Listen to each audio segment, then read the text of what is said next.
Chapter 437. Most of the Federal Fleet's landing force came from the West Woods Military District. The first 3 divisions that landed were supported by the extravagant laser cannons of the space battleships. After paying a heavy price of thousands of Federation soldiers, they finally managed to hold off the crazy attacks of the Imperial Expeditionary Force on the surface of the planet. Panting heavily, they found a place to rest. The Federal Army had built 7 landing bases in the hills southeast of the planet. The Imperial armies would never allow these 7 landing bases to blossom like plum blossoms on their abdomen. Otherwise, when the main force of the Federation, waiting coldly in space, used these landing bases to land on the surface of the planet, the isolated Imperial Expeditionary Force would definitely meet with failure. Therefore, in these few days, these 7 landing bases received unimaginable and terrifying attacks. The West Woods transport ships that forcibly landed in the face of the Empire's missiles continuously replenished their soldiers and weapons. However, even so, they could not keep up with the rate of casualties of the Federal Army. The Empire's Moonwolf third-generation mechas covered the hills and plains. The whistling of the mid-range missiles covered the sun. The 7 landing bases of the Federation were repaired and destroyed, and repaired again.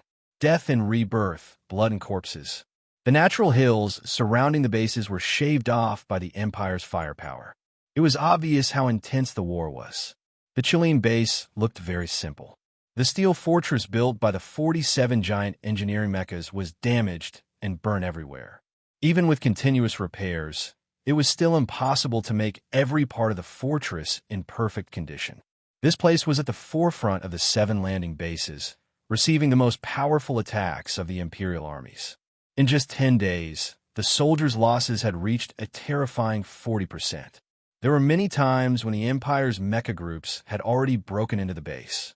Just as they were about to lose, they had a chance to catch their breaths because of the fleet's main cannons in space. There were 17 giant deep holes in front of the base. After the molten magma solidified, they became densely woven lines. They were still steaming in the cold evening air. These were the traces left behind by the main cannons of the Federation's battleships. The Empire's Black Sang Alliance's Mecha Brigade has retreated. It is estimated that they will attack again in an hour. A Westwood staff officer stared at the display on the radar and reported loudly. The commanding officer of the base had the rank of Major General on his shoulder. In reality, it was rare for a general to be at the front line, especially at a front line like the Chilean base. However, he had no choice but to come. The Federal Army and the Imperial Expeditionary Force both knew what the 7 plump blossom-like landing bases meant. The commander was already outside the atmosphere of 3,320 and was looking at him coldly from the battleship. As a general, he had to be at the front line, the very front line. He did not know how long the main cannons of the fleet could last, and he did not know how long the lunatics of the Imperial Expeditionary Force would attack without caring about their own lives. Did they not know to admit defeat? The Major General's expression was determined as he stared at the metal gap above the base. He looked at the black mecha bathe in the setting sun and thought to himself, if he hadn't been here, if he hadn't kept the morale of the army high, perhaps this base would have been broken through long ago. There were many people who had the same thoughts as the Major General. After the battle, the smoke had yet to disperse. The 300M52 mechas and 10MX mechas started to clean up the battlefield. The staff officers below the base started to assess the damage. The engineering mechas started to hum as they repaired the metal base. The medics focused on sticking the wounds of the injured soldiers on the medical table. However, all of these people would occasionally raise their heads to look at the gap in the setting sun. The eyes of the Federation soldiers were filled with shock, admiration, fanaticism, and so on. The dense missile attack from the Imperial Expeditionary Force had blown up a gap in the northwest corner of the base. The mechas from the Black Sang Alliance were like a black dragon, roaring as they tried to charge in through the gap. The sound of metal colliding with the ground was so clear that it was shocking. Right at the most dangerous moment, the arrogant black mecha that was painted full of golden stars led its mecha battalion to the gap. The moment it arrived, it stood there, not willing to retreat even an inch of ground. It was like a steel wall that couldn't be moved by the wind or broken by the waves. The black mecha that seemed to have some kind of magical power attacked, dodged, and shot crazily. It was so strong that it actually blocked the Empire's mecha group. Every time an Empire mecha was destroyed and an Empire pilot was killed, a shining golden star could be painted on one's mecha. If an Empire mecha was completely destroyed, but the Empire pilot in the cockpit survived, then the outer line of the golden star would have to be a virtual line. This was an unspoken but extremely powerful habit of the Federal Army of the 37th Constitutional Era. In the countless smoke-filled front lines of the West Woods, proud mecha warriors could often be seen bathing in the sun, showing off the eye-catching golden stars on their mecha. This was a very direct display of battle results. The more golden stars on a mecha, the more battle achievements the owner of the mecha had. Most of the Federation pilots would think of ways to cover up the golden stars on the surface of their mecha when they were on a real battlefield. This was because the more golden stars on a mecha, the more Empire pilots they had killed. When the Empire soldiers saw these mecha with many golden stars on the battlefield, it was as if they had seen their nemesis who had killed their father, stolen their wife, and white face. They would have a desperate urge to kill no matter the cost. The Federation pilots would not be afraid, but they also did not want to be confused and wrongly killed by an absolutely wasteful missile attack from the Empire because of pride. In the past 20 years, there were not many mechas who dared to step onto the battlefield with a body full of stars, arrogance, and disdain for the Empire's fiery gazes and focused attacks. This was like a completely naked young girl rushing into a military camp that had not seen a sow for 3 years. It was too dangerous, so dangerous that there was a terrifying possibility of being ravaged at any time. It was rumored that a certain commander surnamed Tian from the Special Mecha Brigade of the West Woods military region was such an awesome person, and he was the only one who could survive the battlefield in such a flashy manner. And now, there was another person who dared to stand in the twilight with golden stars all over his body, coldly looking at the Empire mecha without retreating even half a step. Because he was the grandson of the god of war, he was Lieutenant Colonel Li Feng, because he was the young madman who was said to be invincible in the military. In a dark corner of the base, the cockpit of the heavy black mecha slowly opened with the sound of jets. Li Feng jumped down and heavily patted the thick and cold mechanical legs of the mecha. He did not even look at the 3 exclusive mechanics who surrounded him and walked into the temporary base with a dark face. The black mecha behind him was painted with golden stars all over its body, like blooming flowers. It was still very eye-catching in the dark, and, for a moment, it was impossible to count how many golden stars there were. "Uncle Jean, I'm a soldier. My mission is to fight at the front lines." Li Feng's body was tall and sturdy like a big tree. His handsome face had a hint of childishness, but there was more arrogance between his eyebrows. He frowned and said into the communicator, "I'll be careful of my own safety, but I can't leave Chiulin." The war in Chiulin was very dangerous. Although he was the strongest warrior on the front lines of the West Woods in recent years, he also had a well-known identity. That identity gave him the right to maintain a secret connection with the highest commander on the front lines of the Space Fleet as a battalion commander of a mecha battalion.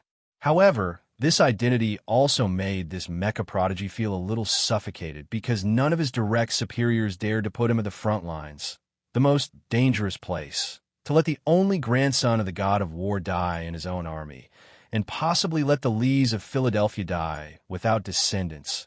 Who dared to bear this responsibility and the anger of hundreds of millions of people in the Federation? Only Commander Zhong, the true tiger of the West Woods, dared to use Madman Li. However, even he, after personally witnessing the fierce battle on the planet's surface, seeing the scene of Madman Li's mecha almost being annihilated by the crazed mecha of the Empire, also had the thought of transferring him back to space. Turning off the communicator, Li Feng pressed his thin, rosy lips together, wanting to laugh but habitually remaining silent and cold. Only Commander Zhong dared to use him under great pressure, daring to send him to a truly dangerous front line. He was very clear on this point, so he was very grateful to this uncle who took care of him and watched over his youth on the battlefield. Ever since he was sent to the front lines by the old man when he was 12 years old, he had always lived in the Zhong family's mansion at number 36 Latitude 2 District. From a certain perspective, he was single-handedly trained by that tiger of the Zhong family. However, this was something that even his biological father, who was the dean of number 1 hospital, might not have a deep understanding of. In the Chiolin landing base, which covered an area of 7 square kilometers, the most important thing was the large transport ship landing platform. The Federation soldiers on the base were bathed in blood as they faced the attacks of the Imperial Expeditionary Force. They didn't even have the time to close their eyes, so naturally, they didn't care about any basic necessities. However, Mad Manly was special after all. He had his own room and a bathroom with recycled water. Letting the cold, underground water wash his tired body, Li Feng lowered his head and leaned against the wall, his body slightly trembling. After so many consecutive days of extreme fighting, his iron-like body felt that it was reaching its limit. In the water, the muscles on the young lieutenant colonel's strong body were well defined. Every muscle seemed to contain an inhuman explosive power, which looked extremely exaggerated. Compared to his body, his head seemed a bit small. After taking a shower, he looked at the time and confirmed that there were still 20 minutes left. Without hesitation, he took out his own pressure box, connected it to the power source, and stuck the electrode to his naked skin. The electric current flowed into the young man's body. He let out a muffled groan. Sweat poured down like a waterfall. The endless pain stimulated the thick veins and blood vessels to the point that they were about to drill out of the copper paper-like skin. Every muscle in his body began to be passively squeezed and rubbed. The pain and soreness followed a certain path and continued to extend. Since he was very young, Mad Manly had been practicing like this. If he didn't have the willpower to endure the rare pain in this world, how could he obtain the rare power in this world? How could he paint his mecha with dazzling golden stars? He was like this, and so was Su Lu. Those with great willpower were bound to achieve great things. These 2 chapters are to reveal a very important question that involves a very important question in this story. There are very important reasons why the Tremor Divine Art, great laughter, can't be spread. This is only a point, and will be explained in detail in the future. After that, I felt something after writing it. I'm also a person with great willpower. Today, I laid in bed for a whole day. Wife, I'm not calling you leader now. I cook porridge at night. It's indeed a bit troublesome to be sick. My 2 legs start to float when I stand on the ground, but I still wrote it, didn't I? Humans were all forced to do so. I wish everyone a good weekend, although I really haven't been having a good weekend recently. Chapter 438. The reason why Su Lu lived so bitterly and persistently was very simple. It was because he wanted to live. He wanted to widen his small eyes and see all the injustices in this world, so that it would be convenient for him to dig up and kick at any time. And the reason why the youthful and violent Lieutenant Colonel Li Feng lived so bitterly was not only because of his own so-called ideals, but more so because he had to maintain the glory of his family. He was the only son of the Lees of Philadelphia. When he came to the military camp at a young age, his life on the battlefield was already fixed within a certain range. He could die, but he could not lose, and he could not escape. The powerful pulse current was like countless small knives scraping at his periosteum and teasing his muscle fibers. The soreness, pain, and bitterness reached a terrifying level. However, this kind of extreme physiological stimulation allowed him to more clearly grasp the traces of the mysterious power in his body, and also allowed his brain to become clearer. Li Feng sat by the bed in silence, numb. His body trembled violently. Blood seeped out from the corners of his thin lips. That pair of eyes that were usually full of violence had a few drops of tears. After all, it was still painful. After all, he was not a real steel body. After all, he was only a young man who had not yet reached 18 years of age. However, The pain and weakness would always be in his own private quarters in the darkness. When the time was up, the pulse current equipment in the press box automatically shut down. The young lieutenant colonel took a deep breath and wiped away the slight wetness at the corner of his eyes. An expression of self-loathing appeared on his face. The strongest young pilot in the Federation knew very well that he had absolute talent in mecha piloting. However, it was a pity that he did not completely inherit his grandfather's ability in cultivation. He stared blankly at his thick and strong arms, looking at the strong muscles under the copper skin. He thought to himself that the abnormal ability of his family in cultivation seemed to be getting weaker and weaker as his bloodline faded. In fact, his father, Director Lee Jae-do, did not feel anything in this aspect at all. That mysterious power was the true reason why the god of war Lee Pifu had never lost a battle. It was also the reason why the Lees of Philadelphia were proud of the world and looked coldly at the 7 great families. If all the soldiers of the Federation could learn this ability, then what were the people of the Empire? However, Li Feng knew very well that this was impossible. If he had not been stimulated by the electric current since he was a child, perhaps he would not have been able to find the burning power in the deepest part of the human body like his grandfather. He vaguely knew that there were some truly powerful pilots in the Empire's royal family who also possessed some extremely powerful abilities. However, there were very few of them, and they were of noble status. They had to stay on Tianjing planet to protect the royal family.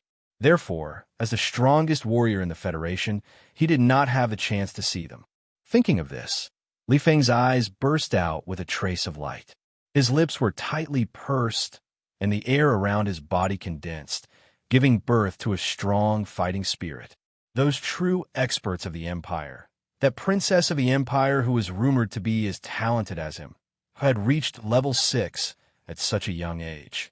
Could she stand a chance? The air defense alarm in the Chilean base sounded. He looked out of the window, and the light in his eyes gradually faded, turning into some kind of doubt. At this moment, he thought of a person. He had to pay such a huge price to learn the secret martial arts passed down in his family. His uncle. How did he manage to teach that guy? Thinking of Su Lu, Li Feng's emotions became somewhat complicated. He stood up and began to tidy up his military uniform. He was silent, but in his heart, he was a little envious of that guy's story all these years. That guy was not a professional soldier, so he could do whatever he wanted. This freedom to do whatever he wanted was so enviable. Up to this point, Li Feng had long wanted to kill Su Lu, not because he called him uncle, not because of the legendary uncle, and not because of the relationship between Annie Mu Zi and Su Lu. It was because of a feeling called hypocrisy. After all, in the universe of the Federation, only the two of them had certain abilities and secrets. However, Li Feng thought of the words his grandfather had said in Qingqing prison. He couldn't help but frown and shake his head. Dragging the suitcase, he pushed open the door and walked toward the black mecha painted with golden stars. While Madman Li was being tortured and then thinking and preparing for war with doubts, Su Lu was also thinking and preparing for war with doubts and then being tortured. He stared at the hundreds of soldiers scattered around the military camp. Those two thick, knife-like eyebrows of his finally couldn't help but furrow. He didn't understand why the Department of Defense would throw this dog SH*T in his face. He also didn't know if this was the arrangement of his convenient father-in-law, Minister Zhou, or the old man's sudden idea. The existence of him and the 20 men of Team 7 at the front line was somewhat strange. Nominally, they were mercenaries under Nutshell Company, but Su Lu, the leader, was an active-duty lieutenant colonel of the General Assembly Base. Even the West Woods Military District couldn't give them orders. They directly received orders from the Department of Defense of the Federation. However, this latest order from the Department of Defense was really a bit of a mess.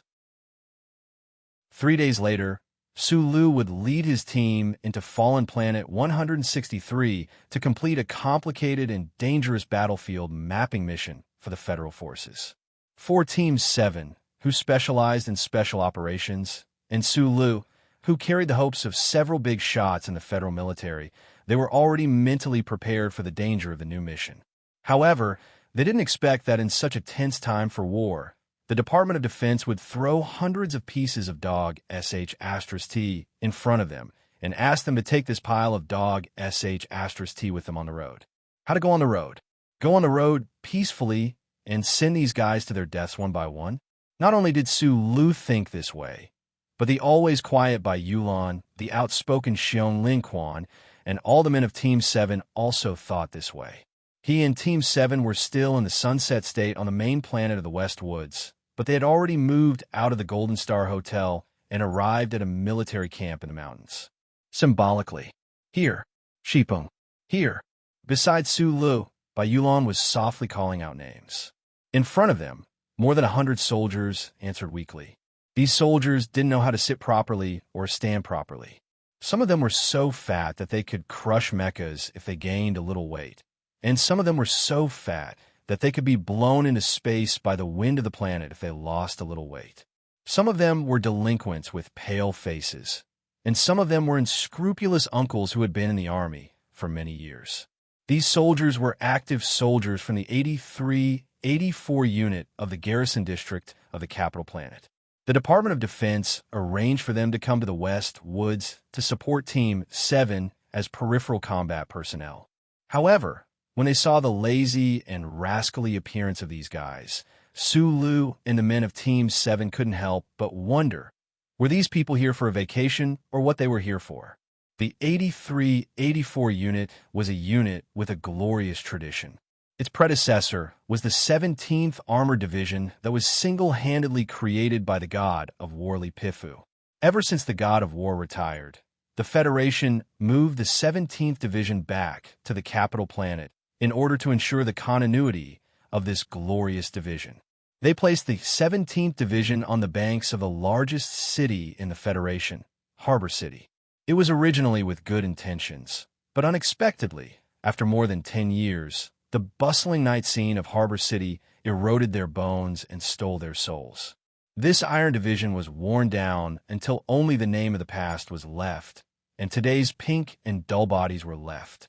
In fact, the men of Team 7 were all from the 17th Division, but they had been transferred to the Whitewater Company a long time ago. Now, they had become the trump cards of their respective units. They looked at these juniors in shock and couldn't help but feel a little scared. If they had stayed in Harbor City all these years, would they have become the same kind of shit? After the roll call ended, Su Lu stood at the front without saying a word. He silently looked at these new recruits that belonged to him. Most of the soldiers leaned limply on their chairs. They didn't care about the so-called military discipline, and they didn't even put him, the highest-ranking officer, in their eyes. Some of them had even started smoking. And behind the crowd, there were a few fierce-looking soldiers staring at him coldly. Their eyes were filled with cold arrogance.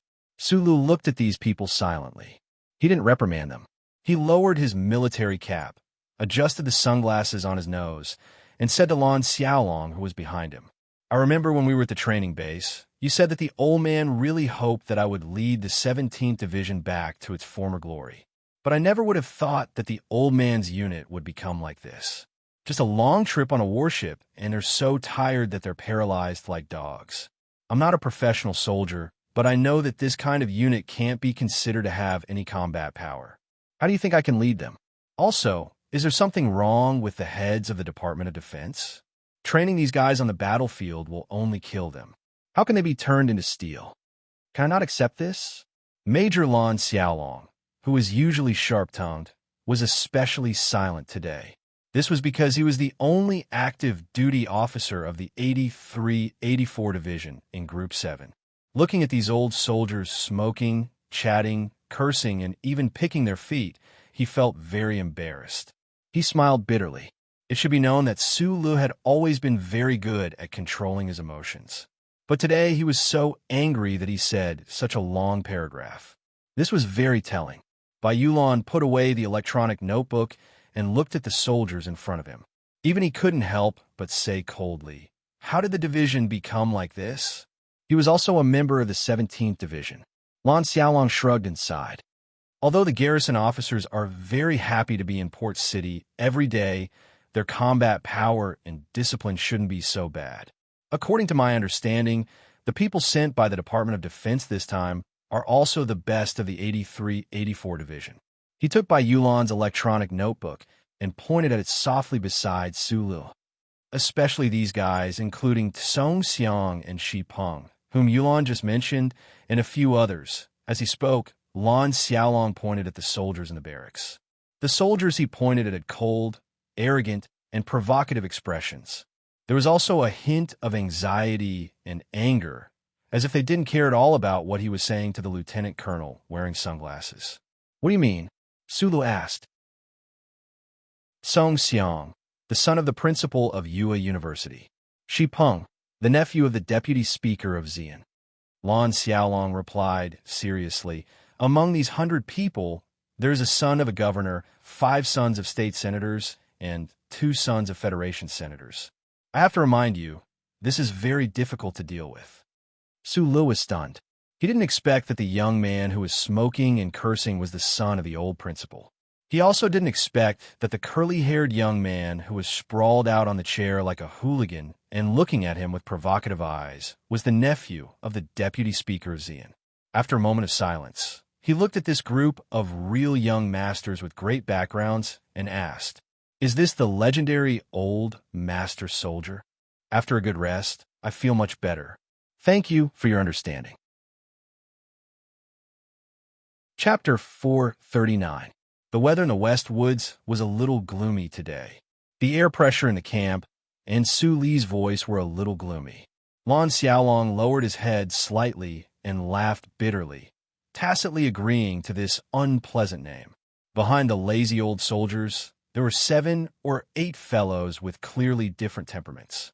These people were clearly not beaten down by the fatigue of the long journey, and were currently displaying their skills on the training equipment, as well as the exaggerated, bulging muscles of every part of their bodies. These people played with the heavy training equipment vigorously as they coldly stared at Su Lu and the members of Team 7 in front of the crowd. Although their nostrils were not blowing white smoke into the air, their unruly and slightly provocative gazes were enough to show that these strong soldiers were howling in the depths of their hearts, preparing to do something to pass the time. Looking over there through his sunglasses, Su Lun narrowed his eyes and asked, "Then where are these guys from? Are they bodybuilders from the Ministry of National Defense?" "They are also from our 17th Division." Lan Xiaolong shrugged and said, "The sons of the big shots love to enter the 17th Division. But after all, this is the division that the old man single-handedly brought up, so the Ministry of National Defense still picked out a few elites and stuffed them in." "It's 8,384. Bai Yulan softly interjected from the side. It was obvious that this delicate but deeply incisive man was absolutely unwilling to admit that these old soldiers or those muscle-bound idiots in front of him were the juniors of his division. Lan Xiaolong ignored him and looked at Su Lu and said, "These guys are specially used to represent the division in the various assessments of the Ministry of National Defense. Now, the 17th Division is relying on these people to make a name for themselves. Plus, no one is controlling them, so these guys are a little arrogant and irritable. Yes, they know me. Otherwise, they would have already made a scene by now. If they were not old soldiers with great backgrounds, then they were undisciplined soldiers." Sulu suddenly felt that his eyebrows were a little itchy. He reached out his right index finger and lightly scratched it. Looking around the camp, to everyone's surprise, he turned and walked back to his room without saying a word. The 100 or so soldiers from the 17th Division couldn't help but feel a little surprised when they saw the lieutenant colonel, who was obviously their highest-ranking officer, turn around and leave just like that. There wasn't a storm of reprimanding as they had expected. Song Xiang, who was slumped in his chair, had long prepared himself to be scolded by his superior and then take advantage of the situation to cause trouble. Who would have thought that all his psychological preparations would hit a wall of silence? Instead, he felt a little uncomfortable from being stifled, and his slumped posture became a little stiff. Other than the 4 major military academies in the Federation, Yue University had the deepest relationship with the military. It was the only school that had the right to conduct mecha education. As the only son of a principal, he had been given preferential treatment ever since he joined the military. Otherwise, he would not have dared to act like this, not giving his superior any face. What the hell is going on? All I know is that we are on the front line in the West Woods. But why are we here? What kind of troop was this? When can we go back? He asked his companion, Shi Peng, angrily. Shi Peng was the nephew of the vice chairman of the Federation Management Committee. And logically speaking, any secret transfer by the Ministry of Defense should not have escaped his eyes. However, at this moment, this young master's face was also filled with confusion and resentment. This batch of 100 or so old soldiers were actually feeling abnormally depressed, angry, and confused at this moment. Otherwise, they would not have purposely acted in such a disrespectful manner when their superior called them out. Because they had no idea why the Ministry of Defense would send soldiers like them from the garrison district to the terrifying and bloody front line. About half a month ago, these soldiers of Unit 8384, who had been living a life of drunkenness in the outskirts of the port city, were suddenly urgently transferred to the military spaceport by their superiors. At the same time, all of their communication devices were confiscated. Then, they inexplicably boarded a warship, and after more than 10 days of dizzying high-speed space travel, they arrived in the West Woods in a daze. I want to go back. Shi Peng gritted his teeth and said fiercely, When I find a phone, I'll call Uncle immediately. Is the Ministry of Defense crazy, sending us to the front line? Don't they know that people will die here? In the past tens of thousands of years, the status of the military in the Federation Society had never been high, because the Federation did not have any powerful enemies in the universe. At that time, the political structure of the society, other than the Supreme Court of the Federation, was mainly the checks and balances of the Federation government, the Management Committee, and the 7 families hidden in the shadows of history. However, with the appearance of the Empire's invaders, after countless crushing defeats, tragic victories, and life-and-death situations, the status of the federal military was blown by the wind and skyrocketed in the short span of 60 years. Whether it was the lofty image in the hearts of the hundreds of millions of people in the Federation, or the needs of survival in reality and political needs, it all made the military the most special and important part of the Federation society. The Federal Army expanded greatly, its status rose, and its power increased. According to the Constitution, the president who commanded the Federal Army naturally became more powerful together with his government. In comparison, the Federation Management Committee and those families without military power gradually lost their shine. Under such a background and climate, the Federation formed an atmosphere of pride in the military. Whether it was the politicians or the economic tycoons, they all did everything they could to establish a relationship with the military. Even one of the 7 families, the Iron Calculator family, had been working hard in this regard, not to mention other people. However, the big shots in the upper class of the Federation were not really willing to let their families and their children bleed and sacrifice for the survival of the Federation. What they needed was to go to the military camp and leave a beautiful page in their resume files. The 83-84 unit stationed in the suburbs of the port city, this security force that had been created by the god of war, but had never been to the front line again, had undoubtedly become the first choice of these big shots.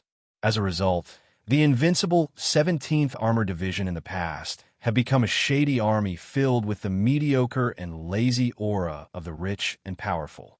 Through Lan Xiaolon's introduction in a low tone, Su Lu roughly understood some of the historical background, but he still did not understand the real intention of the Department of Defense's arrangement.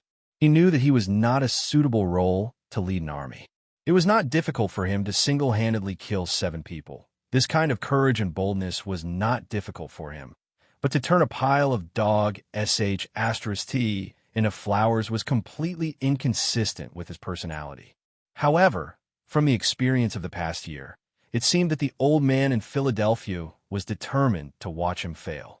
He had to make up his mind to bring these guys from Group 7 out. On the one hand, it was because he could not be like the uncle who took in these guys and ignored their future. The more important reason was that although Group 7 had never had a chance to show their real combat power on the battlefield, after a long time of getting along with them, Sulu had seen their training and knew their professionalism, discipline, and the sense of honor of real soldiers. As for those old soldiers, he sat alone in the room, turned on the workbench, and found that there was a reply from Shang Qiu in the military encrypted mailbox. He wasn't in a hurry to reply, because in the past half-year, he had often communicated with Miss Shang Qiu about mechanical repair. He lightly tapped on the touch keyboard and began to write a letter to Zhou Yu, who was far away in Linhai province. Half an hour later, the beep that represented a reply sounded. In the past 2 years, whenever there was a need for political analysis or calculation, Sulu always habitually thought of this beautiful girl who liked to wear bright red. This habit began in the Wangdu apartment and had not changed since then. This was because Su Le knew very well that his genius brain was more suited for machine language and was not good at the complicated politics between humans. His friend Tai Ziyuan definitely had an absolutely trustworthy mind, but he did not want this to be mixed in with their friendship. The most important thing was that this prince often went missing. Zhou reply was very quick. This young mother very calmly used very simple words to analyze the situation Su Lu was facing and the real reason why the Department of Defense used him as a knife. The war between the Federation and the Empire had begun. Other than the shock and excitement of the Federation, there were still inevitably anti-war cries. This was especially so for a group of George Carlin supporters who had split off from the Medellin Youth Army. Through some unknown means, they had obtained the personnel list of certain military logistics units and published it through the Capital Special District Daily. The people of the Federation were shocked and angry to find that these logistics units that did not need to go to the front lines were actually filled with the descendants of Federation politicians and rich people. In the email, Zhou used a very sarcastic tone to mock the big shots of the Federation. She did not even spare her own father, because the current Federation Minister of Defense was actually the real head of logistics for the Federation in recent years. Under the full suppression of the Federation government and the upper echelons of society, this news was suppressed. However, President Pabre ordered the Department of Defense to conduct a sample investigation. He angrily instructed that they must find out whether the danger level of the Federal Army was inversely proportional to its wealth. Perhaps it was because of this background, or because the old man in Philadelphia could not bear to see the current state of the 17th Division anymore. That was why there was this space trip that frightened and angered the young masters, and that was why there was this scene in the Westwoods military camp today. The soldiers of the common people were sacrificing their lives on the front lines in the Westwoods, while the young masters of these big shots were hiding in the suburbs of Harbor City, leading a drunken life. After reading this email, Su Li's narrowed eyes did not become cold, but instead calmed down. He had long known that the Federation had collapsed to a certain extent, but he did not expect that some of the big shots would try to use him as a knife to cut the rotten meat. In his silence, he did not notice that Zhou had used an angry emoticon at the end of the email to ask the hooligan to stop harassing her. Sulu walked out of the room and came to the military camp under the gloomy sky. Looking at the old soldiers who looked like mud, he put on his sunglasses and said, "Assemble." There was no scene of no one listening to him, because this was a military camp after all, and he was the highest military officer here.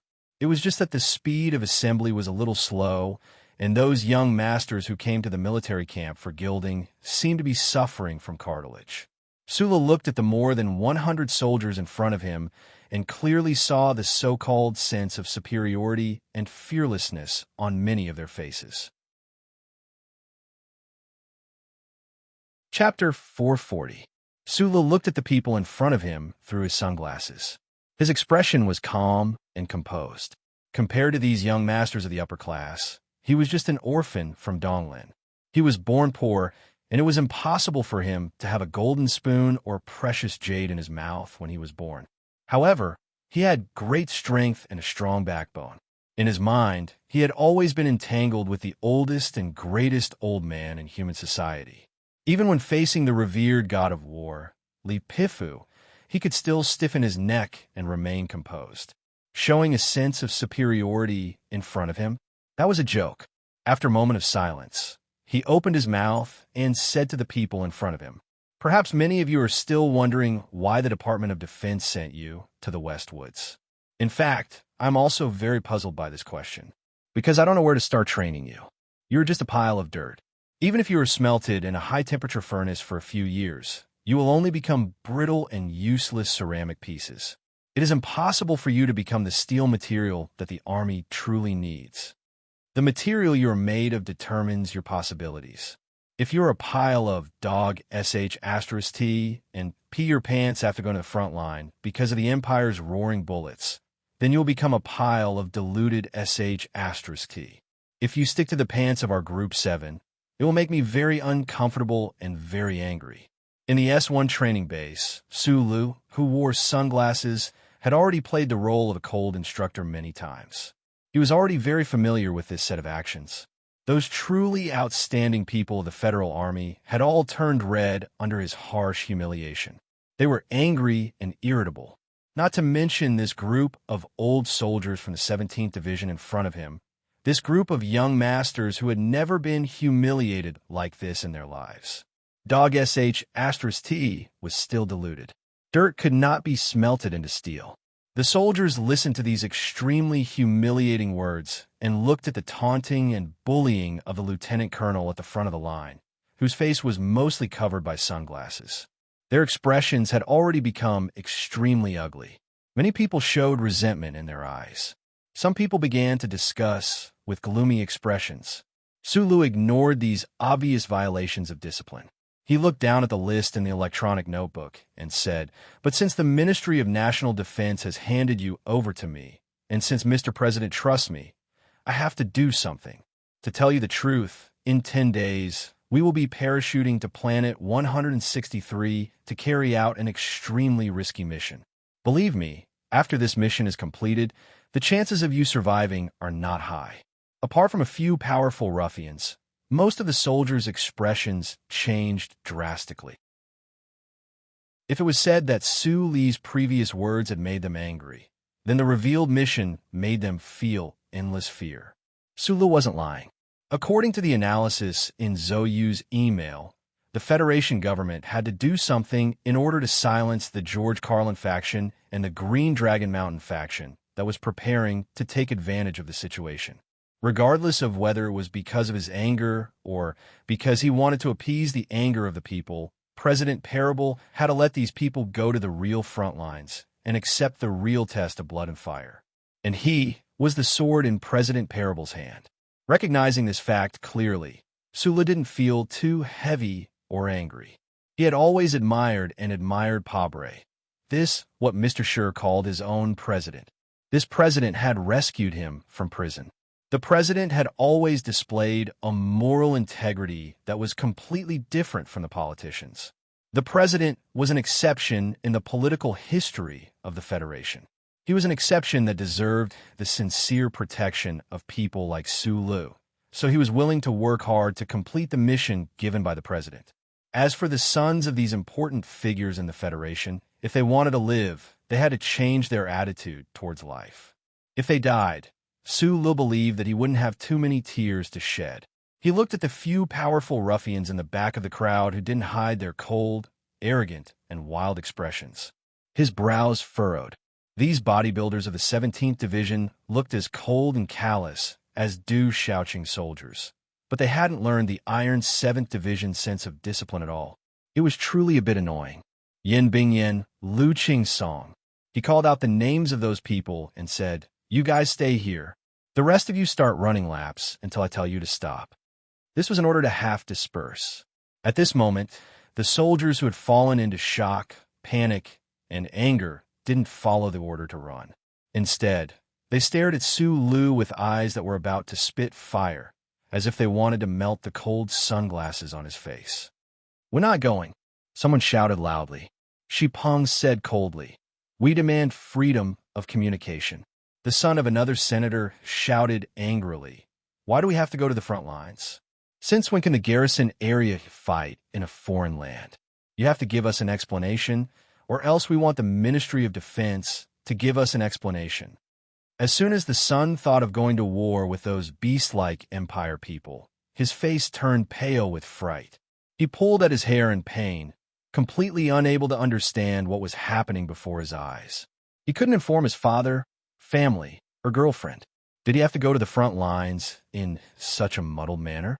Under the influence of all kinds of emotions, the crowd began to become agitated. They protested loudly and angrily. They had no intention of leaving at all. Instead, they surrounded Su Lu and the members of the 7th Division. They were not real soldiers of the Federation in the first place. Suddenly realizing that they were about to face an iron-blooded war, the desire to survive, the fear of being forgotten, and the hatred for Su Li's attitude mixed together and turned into a kind of tide of excitement. Bai Yulan glanced at Su Lu, using her gaze to ask if they needed to suppress him. Su Lu shook his head, used his index finger to push up his sunglasses, and walked towards the back of the crowd. The old soldiers didn't run laps after disbanding, and those few strong soldiers he had named also didn't stay behind as ordered. Instead, they returned to the training equipment without any discipline. They began to flex their muscles again, silently and disdainfully spraying the smell of hormones as a silent demonstration and protest. The heavy training equipment collided continuously, producing dull metallic sounds. The muscular men in the tight singlets were drenched in sweat. They looked at the approaching Su Lu, but had no intention of getting up at all. Among them, the second lieutenant named Yin Bingyan looked at Su Lu provocatively with a mocking smile, revealing a mouthful of white teeth.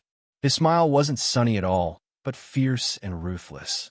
Yin Bingyan, the 17th Division's record holder for many training events in the past 3 years. For this monster, running 10 kilometers with weights was as easy as taking a stroll. Right now, the weight displayed on the electronic positioning weight training equipment he was using had already reached its peak, but he was still able to easily reveal a hint of mockery in his smile. When the soldiers beside the training equipment heard that they were going to the front lines, they weren't as panicked as the old soldiers. Instead, they were faintly excited. It was just that they were used to being undisciplined in Hong Kong, and more importantly, they were a little aggrieved by the National Defense Department's ruthless methods and angered by Su Li's attitude, so they were exceptionally tough. I didn't ask you to stay behind a train with these weights. Su Lu looked at the guys beside the equipment and said, "Are you kids who want to play? Or are you guys male prostitutes who specialize in bodybuilding and then flirt with rich ladies? Otherwise, why can't you leave these things for even a moment?" With a muffled thud, Yin Bingyan came down from the equipment with an ashen face. The heavy weight landed heavily on the receiver, and the steel handle, which was about 3 fingers thick, shook up and down. The rest of the strong men also came down from the equipment and stood behind Yin Bingyan, coldly looking at Su Lu and the people behind him. "Sir, I think it's best to take back those words." Yin Bingyan stared into his eyes and said, "Of course I don't dare to threaten you, but to say that the equipment used by the military is the means of a male prostitute, I feel that this is an unacceptable humiliation. Of course, you may not be good at these things." Yin Bingyan looked at him with a hint of mockery. "But I think that no matter what army, the strong should always receive a certain amount of respect." "Very good, respect the strong. At least we have one thing in common." Sula looked at him and suddenly said, "De Xiong, let this strong man try holding your weapon." As the gunner of Group 7, Xiong Linchuan's strength was unparalleled. Even in the entire federal military, he could be ranked at the forefront. Hearing this, Bai Yulan and the others instantly understood what the supervisor wanted to do, and their lips curled up slightly. Initially, Xiong Linquan had been the one who disliked Su Lu the most, but after interacting with him in the training base after graduating from the Japanese academy, he had become the one who admired Su Lu the most. After hearing the order, he ran back without hesitation. Half a minute later, he carried his favorite weapon. The strong men beside the training equipment looked at the heavy Darlin rotary cannon in Xiong Linchuan's hands, and their expressions turned ugly. In the Federation's military camp, there were many fierce people who could use the Darlin rotary cannon, which was specially used for mecha and fighter jets. In fact, every one of them could be said to be a legend, but this guy in front of them was actually carrying it so easily. Could this really be his standard weapon? "Don't force yourself," said Xiong Linquan sincerely as he carefully handed the heavy machine gun in his hands to Yen Bingyan. Of course, he wouldn't sympathize with the guy in front of him, wondering if his wrist would break with a snap. He was only worried that this seemingly tough guy would break the equipment he used to make a living. Yen Bingyan's expression was ugly, but also serious and stubborn. He took a deep breath, and the muscles on his arms bulged as he took the Darlin rotary cannon. Being able to lift the Darlin rotary cannon with one hand showed that this ace soldier of the 17th Division indeed had extraordinary strength. However, his face was slightly red, and his right shoulder was trembling. If he wanted to use the Darlin rotary cannon to shoot everywhere on the battlefield, it would obviously be impossible. From this point of view, he was much weaker than Xiong Linquan. 2 seconds later, Xiong Linquan snatched the Darlin rotary cannon away, shook his head, and turned to leave. Yen Bingyan's face was still red. Other than using too much strength, he was more embarrassed. However, he wasn't convinced, because in the military camp, strength wasn't everything. Sulu didn't need to look at the strong man's expression to know what he was thinking. He extended his hand to Bai Yulan and said, "Give me your uniform." Bai Yulan took off his uniform without hesitation. Sulu walked over to the weight training apparatus that Yen Bingyan had previously used to train and carefully rolled up Bai Yulan's uniform onto the pure steel handrail. He glanced at the maximum weight value displayed on the apparatus and knew that it was left behind by Yen Bingyan. He remained silent. Everyone present thought that he was going to show off his strength. The men of Group 7 began to shrug their shoulders, but Yen Bingyan and the people behind her had a suspicious look on their faces. They always felt that although this lieutenant colonel was a little too young, it was impossible for him to have so much strength just by looking at his body. Chapter 441. There was a very soft cracking sound. Almost at the same time, there were 2 more cracking sounds, so that most of the people present did not hear the first sound. Only Su Lun knew that it was definitely not the sound of his own metacarpal bones breaking. There was a large hole in the right armpit of his military uniform. The layers of Bai Magnolia's military uniform that were wrapped around the steel armrest were also torn into 2 pieces. Su Lu retracted his palm and lowered his head to look at the damage on his right armpit. He said to Bai Magnolia, who was beside him, with a bitter smile, "Both uniforms seem to be damaged." Bai Magnolia nodded and did not say anything. However, she was just as shocked as the people around her. She and the men of Team 7 had long been accustomed to Su Li's extraordinary strength. Of course, they knew that his palm strike was not just for the 2 uniforms. His target must have been the pure steel armrest wrapped onto the uniforms. The problem was that was a pure steel armrest that was nearly 3 fingers thick. Sulu had chopped it with his bare hand. Did he really think that his palm was made of super alloy? Although Bai Yulan and the other members of Group 7 had absolute faith in Su Li's abilities, they still couldn't hide their shock when they saw this scene. They were even more curious about what had become of the pure steel armrest under the tattered military uniform. Yen Bingyan and those bodybuilders did not understand the shock on these people's faces. They stared at Su Lu. They did not understand why this young lieutenant colonel would do such a thing. Could it be that he had a hobby of smashing iron with his own flesh? Su Lu looked at Yen Bingyan and these people and said calmly, "The training I have arranged for you is to stand at attention for 4 hours. After that, you will have to do marching and formation training. Because of your serious lack of discipline, even I, a guy who has been in the army for less than a year, can't stand it anymore. The training program will start in 5 minutes." Yen Bingyan snorted and was about to say something, but Su Lu ignored her and said, "You said that the strong should be respected. As long as you can do what I just did, I'll allow you the freedom to practice bodybuilding every day." Yen Bingyan and the others were stunned. They didn't understand what he was trying to say. However, at this time, Su Lu and the members of Group 7 had already left the equipment area. Lan Xiaolong and Xiong Linquan couldn't help but look back at the military uniform wrapped around the steel armrest. Their eyes were filled with intense curiosity and excitement. It was precisely because of these gazes that the valiant soldiers beside the apparatus could not help but turn their heads to look at the weight-bearing apparatus. The close combat expert named Lu Qingsong finally couldn't bear the strange, silent atmosphere and the doubts in his heart. He stepped forward and tore off the military uniform wrapped around the armrest. As the last layer of military uniform was torn off, his right hand suddenly froze. Looking at that place, the expressions of the strong guys beside the equipment suddenly became extremely interesting. Yan Bingyin's pupils shrank, and her face revealed an expression of disbelief. The scene in front of her made her eyes twitch rapidly. The pure steel armrest about the thickness of 3 fingers was connected to the equipment at both ends, but the middle part was broken horizontally. The hard steel rod, at this time, looked like a soft and bleak willow branch. It seemed to be constantly shaking in the breeze of the military camp. A human hand broke a steel pipe, and it was the solid kind. Had such a scene appeared in the army before? Yan Bingyin and Lu Qingsong looked at each other with a pale face and saw the shock and fear in each other's eyes.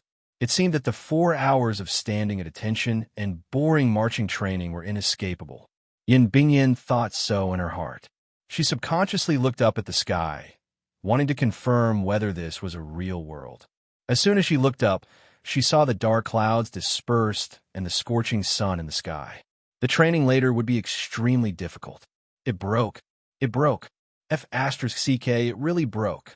Lan Xiaolong looked at the movement over there and excitedly patted Xiong Linquan beside him.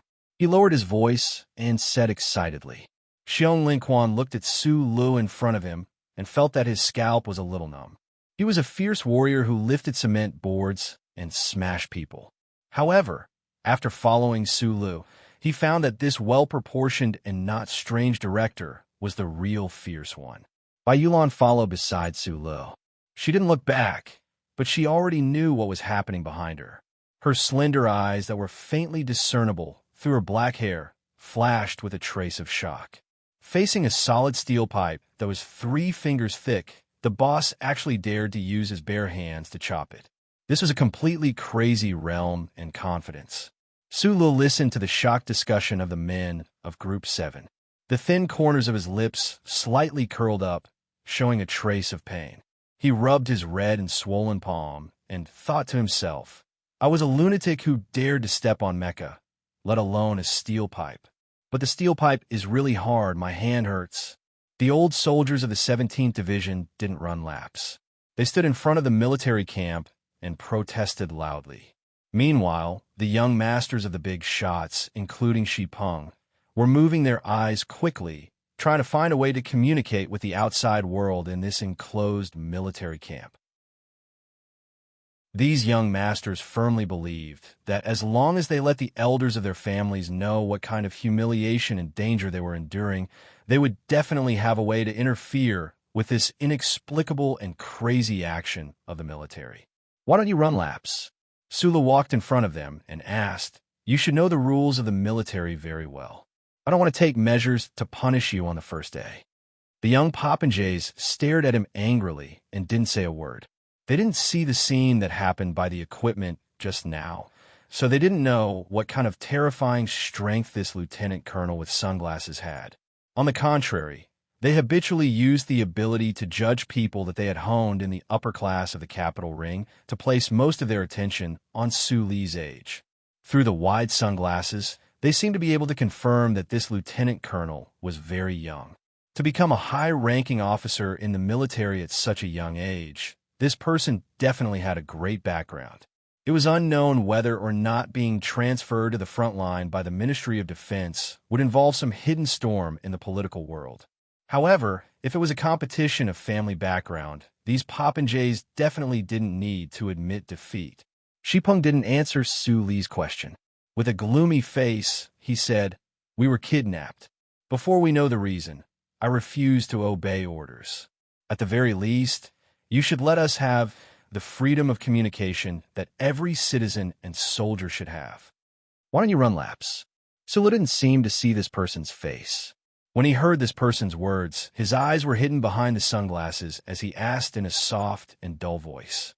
Not getting any response, Shi Peng's face became even uglier. Instead of running, he slowly sat back down on the chair. He stretched out his hand and waved it in the air. A few people followed his lead and sat down in a bold and decisive manner. They wanted to embarrass Su Lu and the men of Group 7 in front of the crowd without any words. After 10 seconds of suppressed silence and tension, no one answered Su Li's question that was repeated for the second time. He glanced at the popinjays who were sitting on the chairs, turned around, and whispered something to Bai Yulan. Bai Yulan's soft eyebrows instantly raised. Like the flowers in spring, there was a hint of awkwardness and solemnity in the gentleness. Hearing Su Li's order, even someone as cold as him felt a little surprised and troubled. These old soldiers in front of him were completely different from the bodybuilders beside the machines. Their fathers were all famous big shots in the Federation. Even the Ministry of Defense couldn't completely resist the pressure from these families. Group 7 was undoubtedly the best among the mercenaries, but when faced with the pressure from the capital ring and the anger of those big shots, they were just ordinary soldiers. How could they resist? Bai Yulan put his right hand into his trouser pocket. He knew very well that this matter involved President Pabre and the government of the Federation, or even the old man in Philadelphia. However, their target was the politicians and tycoons that made up the Federation. The matter seemed to be very complicated. However, the little boss's order was so simple. Bai Yulan's face was gloomy and uncertain. He deeply felt that his supervisor, this man named Su Lu, seemed to be the best at simplifying complicated things. So he slowly walked forward. The popinjays sat on the chairs with cold expressions, humiliating Su Li's order. However, they looked at the handsome man who was getting closer and closer. They seemed to be able to feel a terrifying aura spreading. They couldn't help but feel a little confused and panicked. Shipeng stared at Bai Yulan's right hand that was in his trouser pocket and asked, "What do you want to do?" Bai Yulan silently walked forward and took out the delicate military knife from his trouser pocket. Without any warning, the delicate military knife flashed with a beautiful light, cut through the air, and easily pierced into Shipeng's right shoulder. With a puff, blood spurted out. Shipeng didn't cry out in pain. His face was pale as he looked at the delicate knife on his right shoulder in shock. He seemed to be so shocked by this ridiculous scene that he didn't know what to say. Someone dared to stab me? That person stabbed me? Someone actually dared to stab me? A scream sounded. The popinjays looked at Shipeng, who fell on the ground with pale faces and trembled.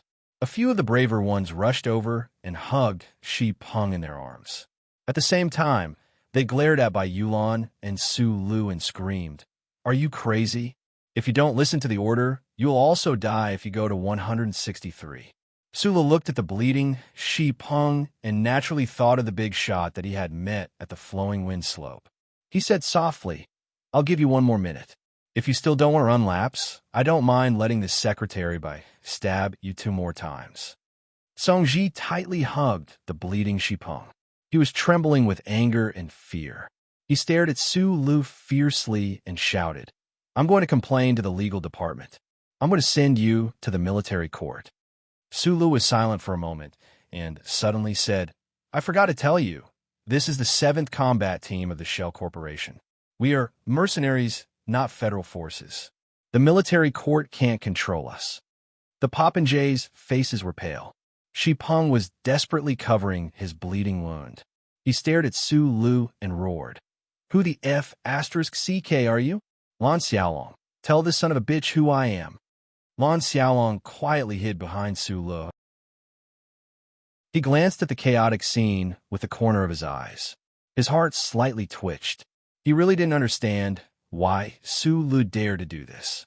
However, at least at this moment, he knew that the baby of the deputy speaker would definitely not be able to get back his face. Yin Bingyin and the other strong men beside the equipment in the distance had already begun to do standing training under the hot sun with ugly expressions. Su Lu looked at these young masters who were gnashing their teeth in anger and fear. After a moment of silence, he took off the sunglasses on the bridge of his nose and said, "I don't care who you are, but I think I should let you know who I am." Chapter 442. It was still that Federation proverb, "A person has a name, a tree has a shadow." "Su Lu, This name was extremely ordinary, the slanted shadow behind him not all that austere either. However, when these hedonistic soldiers here heard these two words, saw the ordinary face that was revealed along with the sunglasses on his fingertips, they immediately felt a wave of extremely cold aura envelop the military camp, crushing down on their usually proud and reserved hearts. From a certain perspective, Su Lu was already a great celebrity in the Federation. The people didn't know how many people he had killed, how many great things he had done. The Ministry of National Defense's propaganda department cooperated with the news media, but with the help of the scandal with the nation's young lady, they placed him in front of the spotlight and magnifying glass. Now that this name was spat out from his thin lips, it would no longer be as light as a feather. Once it landed on hard ground, it would definitely forcefully smash open several large craters. The hedonistic soldiers here finally understood why this ordinary-looking fellow was already a Federation lieutenant colonel at such a young age. They finally understood why in front of these people's sense of superiority and family background, he could still be so calm and ruthless, to the extent where he was even a bit more ruthless than they had indulged in imagining. It was because he was Su, the young genius that military god Li Pifu and President Pabre both held in high regard, a target that the federal military focused on nurturing. Regardless of whether it was a competition of background, willpower, strength, or methods, this Federation lieutenant colonel wearing sunglasses, at least in this isolated military camp that was far from bustling life, he had an overwhelming advantage. Shi Peng and the few young masters closest to him weren't those hedonistic sons who drove a few sports cars and whistled a few times just because their fathers had several $100 million in assets. Instead, they were the true young masters who were truly at the top of the capital ring. So they just so happened to know some inside information regarding the name Su Lu. That was why their reactions were even more intense than others. Shi Peng, whose right shoulder was gushing with blood, suddenly had fear in her eyes. Shocked by this name, she fell backwards with a resolute manner, bringing along her group of friends whose faces instantly turned deathly pale. They fell onto the ground in an extremely miserable manner, becoming a mess. In the luxurious and exquisite upper circle of the Capitol ring, the old and rather shrewd middle-aged bigwigs had a publicly acknowledged evaluation of Su Lu, this person who suddenly rose to prominence. This was a calm madman. He had once smashed the Nutshell Research Institute with his peace axe, and then quietly helped the Nutshell Research Institute set up a MX. He pulled down the old man from the Federal Academy of Sciences and gave him a few ruthless slaps across the face. In the end, this young man surprised everyone. He left behind the picturesque landscape of Mo Cho Back Mountain, left behind the flower-like path drawn by that respectable lady, and quietly went to S2. He wore sportswear, carried a bag of guns, broke into a certain building, and killed that counselor who caused countless headaches and fears. In the eyes of those bigwigs, Su Li's temperament was calm and cheerful, but he had done so many things that were considered crazy by the rules they were accustomed to, especially the abandonment and killing in the end. This showed that this person didn't rely on a moment of excitement to support his cold-blooded methods. But after careful consideration, he still ruthlessly slammed his head into a certain iron wall. He didn't care if his head would bleed, but he didn't care if he smashed a hole in the iron wall or only left a few traces of blood. He didn't care if he would break his head and bleed, but he didn't care if he smashed a hole in the iron wall or only left a few traces of blood. This kind of person was very frightening. A calm madman was even more frightening than the little madman Lees of Philadelphia. Even if Madman Lee dared to rush into Parliament Hill and start a fight, he definitely wouldn't dare to do such a thing. Based on the evaluation of this person in the upper circle and the legendary death of a certain senator, Shi Peng, who was lying on the ground, couldn't help but feel cold all over as he looked at the calm and sincere officer in front of him. Even if the other party was smiling like a flower under the sun and was as calm as water, he could still smell the blood and see the demon's horns. The fact that Macklin was killed by Su Lu and Shi Qinghai together was one of the Federation's biggest secrets. However, as George Carlin once mockingly pointed out, the Federation's information was not equal. The so-called secrets were originally the fruits of the upper circle's harvest. Therefore, Shi Peng knew, and so did the sons of the governors and senators around him. Shi Peng's uncle was a senior senator of the Federation. The current deputy speaker, Shaun, was compared to Macklin, who had died at the hands of Su Lu. Perhaps because of his long experience in business, his hidden strength and connections were deeper and wider. However, on the surface, he couldn't compare to Macklin's once impressive reputation. It should be known that although Macklin had already withdrawn from the presidential election at that time, he wasn't the villain that was hated by the people today. He still had the support of the people, and the Federation's government and political circle, even terrifying existences like the Seven Great Families, had to make some kind of compromise. However, this guy in front of him just so unreasonably and brutally killed him. Su Lu even dared to kill Macklin at that time, let alone Shi Peng, who was only his uncle's nephew.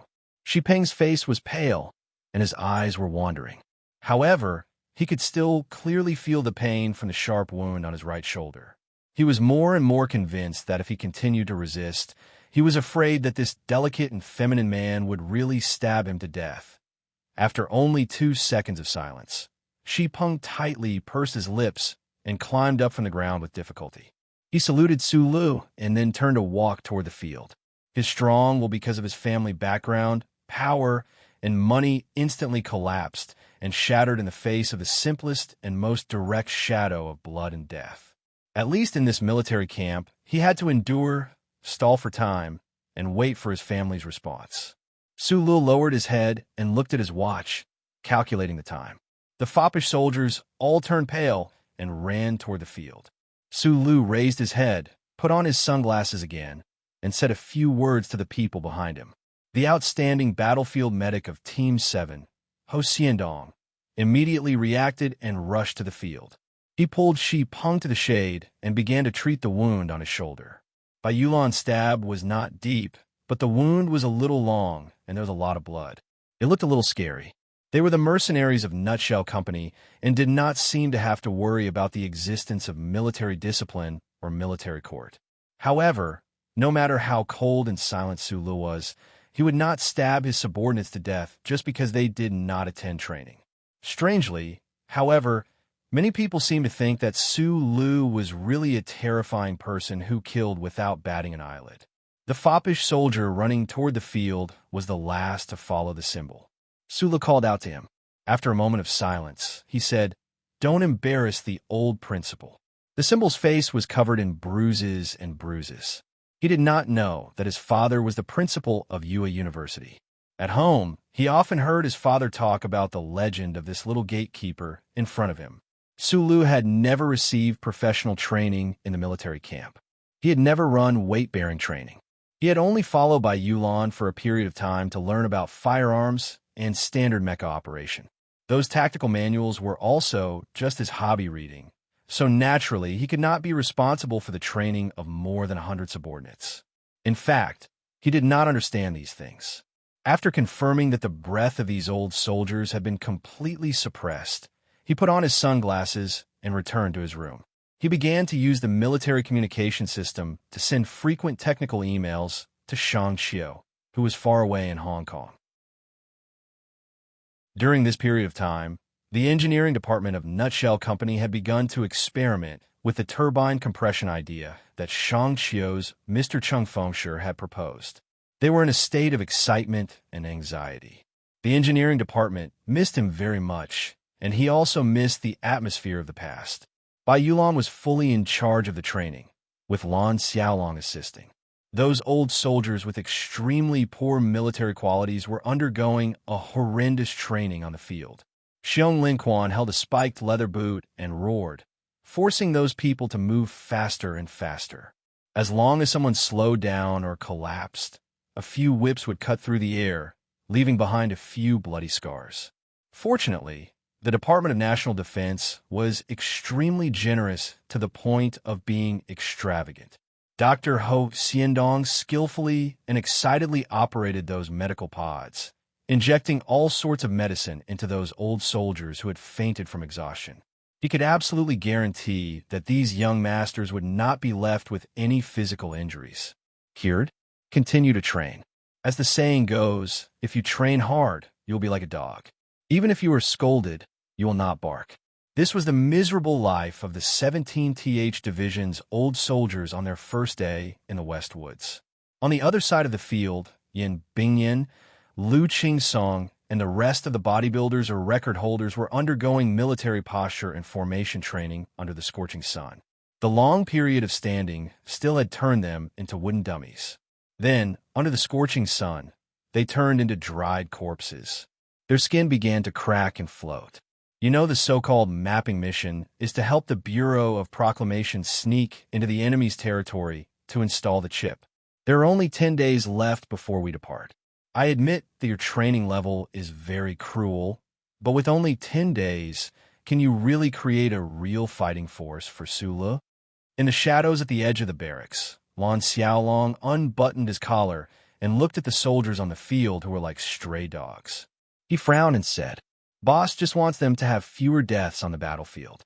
At least when they are escaping, they need to be able to keep up with the speed of the 7th Division." Bai Yulan took a puff of her cigarette and answered softly, "Why did you stab him? That guy is the nephew of the vice chairman of Xi'an." Lan Xiaolong looked at the field and said worriedly, "You should be very clear about the background of these old soldiers in the division. Su Lu has the background of the army god and the appreciation of the president, so he shouldn't be afraid of anything. But you're just a slightly more powerful, stinky soldier. If these big shots want to crush you, they only need to move their little finger." Bai Yulan took a puff of her cigarette and knew that Lan Xiaolong was telling the truth. Even the Ministry of National Defense didn't dare to touch these old soldiers.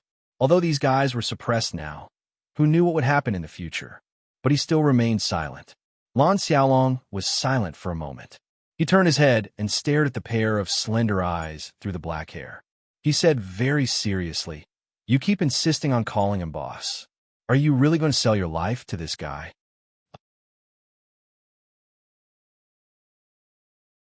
Chapter 443.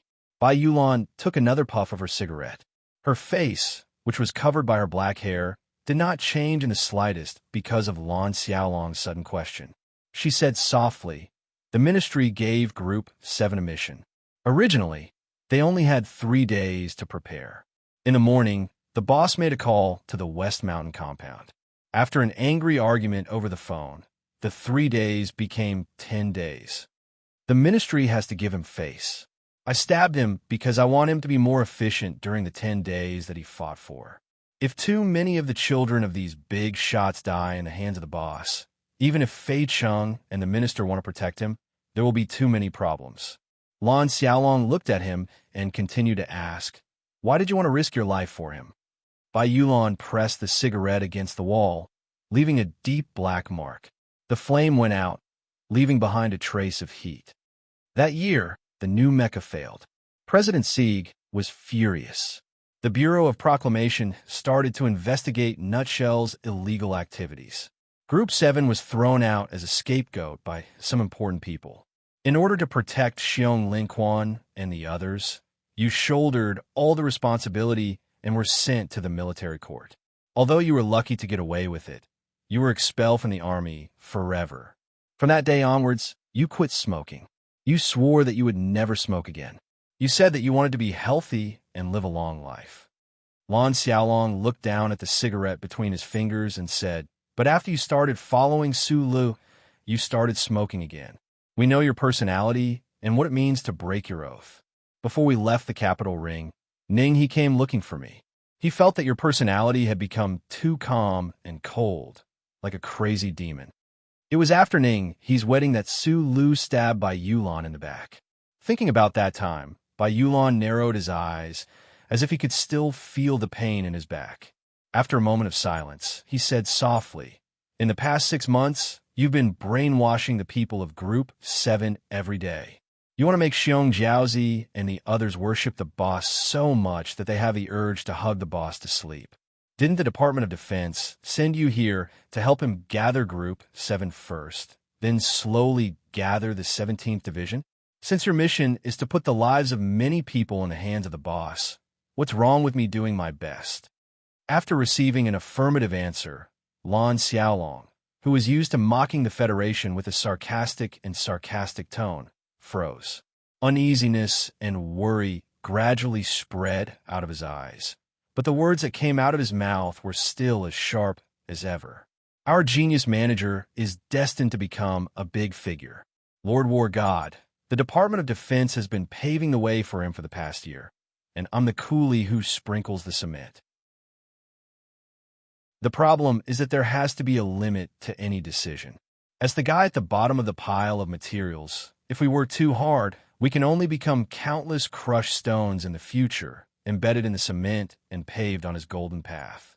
When he steps on the road with his shiny military boots, his path is straight, and he won't think about the crushed stones under his feet. Bai Yulan lowered his head and leaned against the wall. His fingers let go of the cigarette, and his right leg bent to push against the wall. He answered quickly and directly. I joined the army when I was young. In this life, I've killed many people and seen many things. Assassinating Bermuda merchants for the government, smuggling for the young masters in the military, robbing pirate ships. I've done many bad things in my life. I don't have any respect for morality or self-pity. I can't say that I have a heart of stone, but I'm very indifferent. He continued, Group 7 has always been the most arrogant and powerful combat team in a nutshell. As the combat manager, on one hand, I did some shady things for the government, and on the other hand, I did some dark things to earn money. I always thought that I had a good life. However, when I started working as Su Li's secretary, I gradually realized that this kind of life was the happiest. The year when I went back and forth between the capital and Hong Kong was the most relaxing and comfortable life of my life. Bai Yulan raised his head and used his slender fingers to lift the black hair in front of his eyes. His gentle and quiet face was full of a relaxed smile. I originally thought that following Su Lu was just a way to earn money. However, after he got into trouble, I suddenly found that my life was very unpleasant. I was even more surprised that a cold-blooded person like myself could have such unhappiness and uneasiness. Maybe it's because this young guy once inexplicably gave me some trust that I didn't expect. Bai Yulan narrowed his eyes like Su Lu and looked at the soldiers running on the field. He shrugged his shoulders like Lan Xiaolong and said, On the day of Ningyi's wedding, he stabbed me, but I felt much better. It's not that I'm cheap. It's just that I know that I can go back to those days that made me feel relaxed. He looked at Lan Xiaolong and said in a soft but firm voice, Working with Su Lu gives me a strong sense of being grounded. I feel proud that my spine can always be straight and I don't have to be afraid of being killed. The things we used to do were not strange, or arrogant, but they were very, very hard as steel. We were not afraid of gossip, and we were not afraid of asking ourselves. We could straighten our backs and report the results of our work to our parents who were lying in the hospital. If possible in the future, we can look back proudly on our children when we are old. There is no one or thing that is always right. But following Su Lu and doing things that we think are right, this kind of feeling is very good. Lan Xiaolong listened in silence. He understood what kind of feeling Bai Yulan was trying to describe in his soft voice. However, he increasingly felt that Ningyi's worries were reasonable. Bai Yulan did not worship Su Lu, but he was immersed in the pleasure of a madman. This kind of situation was quite dangerous. Do you know? On the day Medellin died, I was on the mountain outside the foundation building. Bai Yulan's slender eyes flashed a trace of sharpness. He said softly, At that time, I had a strong impulse to go crazy with him. In fact, I was ready to go crazy at that time. Lan Xiaolong's face changed dramatically. He could not believe his friend's words at this moment. Unfortunately, I received a call on the mountain at that time. Bai Yulan said bitterly. The image of a middle-aged woman appeared in his mind. She didn't look extraordinary, but her face was full of majesty. Immediately, he calmly raised his head and said, That's why I didn't go crazy that day. I didn't have enough fun. Now that I have a second chance with Su Lu, I don't want to miss it. Lan Xiaolong sighed softly and no longer try to persuade him. Bai Yulan patted his shoulder with a smile and said, "Like the boss, I'm a small figure who struggled at the bottom of the society. As George Carlin said, we are naturally revolutionary. Dealing with the young masters of these big shots will produce a certain kind of pleasure from the bottom of my heart. Your family background is different from ours, so naturally, you can't understand."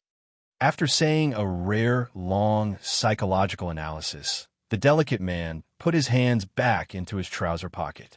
The smile on his face gradually disappeared. The delicate lady lowered her head and walked toward the old soldiers on the field. Lan Xiaolong looked at the back of the figure. Thinking of the countless dead souls under the delicate knife of his friend and the sinister means hidden in his body, he could not help but shiver. He sympathized with the children of the senators, governors, and tycoons.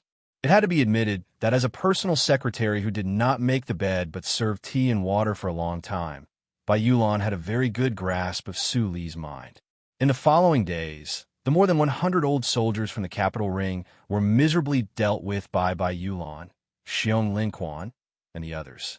From day to night, this remote and quiet military camp in the West Woods was filled with miserable howls, cries, screams of despair, and even more desperate cries for mercy.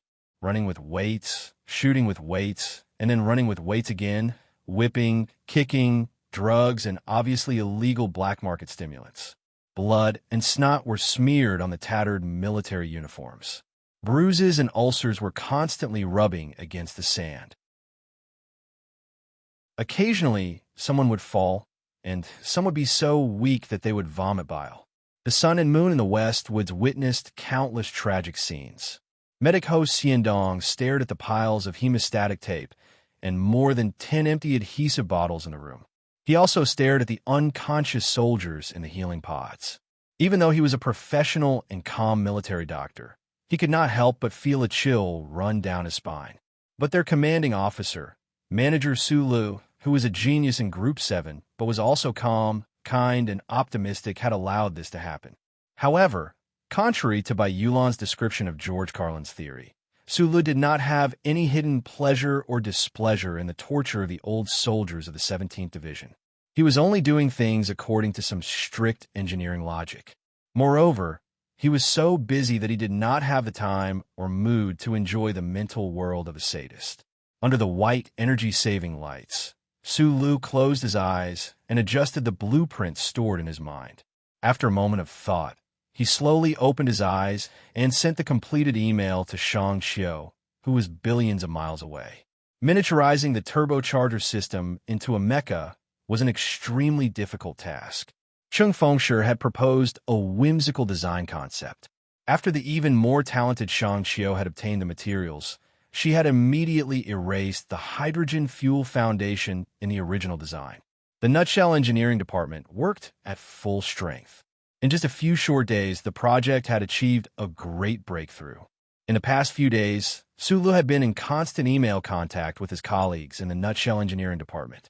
The main reason was that he was anxious to make his own contribution to the problem of the leaf absorption interference before he went to the front lines.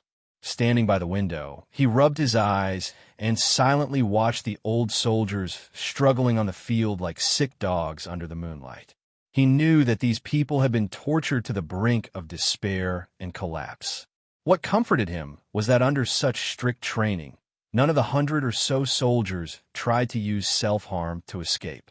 Perhaps it was because these young masters did not have the courage to harm themselves. He looked at those extremely weak subordinates of his, watching as their eyes grew brighter and brighter, filled with a certain kind of hatred. He felt rather satisfied. Right at this moment, his phone rang. Su Lu picked up the phone and listened quietly. His expression gradually became serious. The endless pressure from the upper echelons of the capital ring had finally arrived. Today, I'm not in the right state. For more than 3 hours, I dozed off as I wrote. I feel sleepy. It's like I've returned to my high school life from more than 10 years ago. In the afternoon, I'm drooling and fishing at my desk.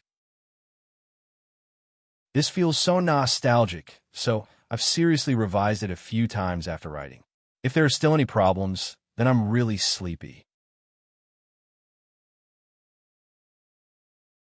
Chapter 444.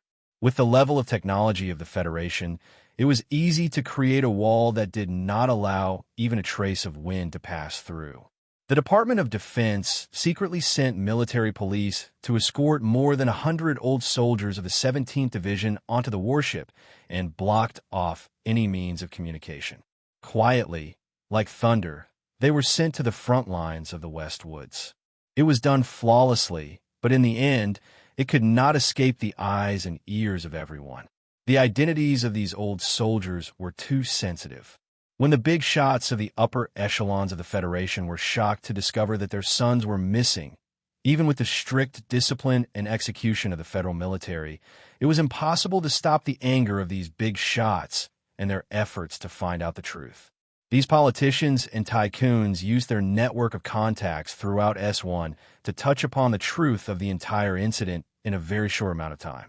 Faced with the measures taken by the President and the Department of Defense to quell the anger of the people, these big shots of the Federation knew that their influence was limited. Because they lacked a solid moral foundation, they were unable to operate in an open and above-board manner. Naturally, it was difficult for them to break through the iron wall of the Federation military camp.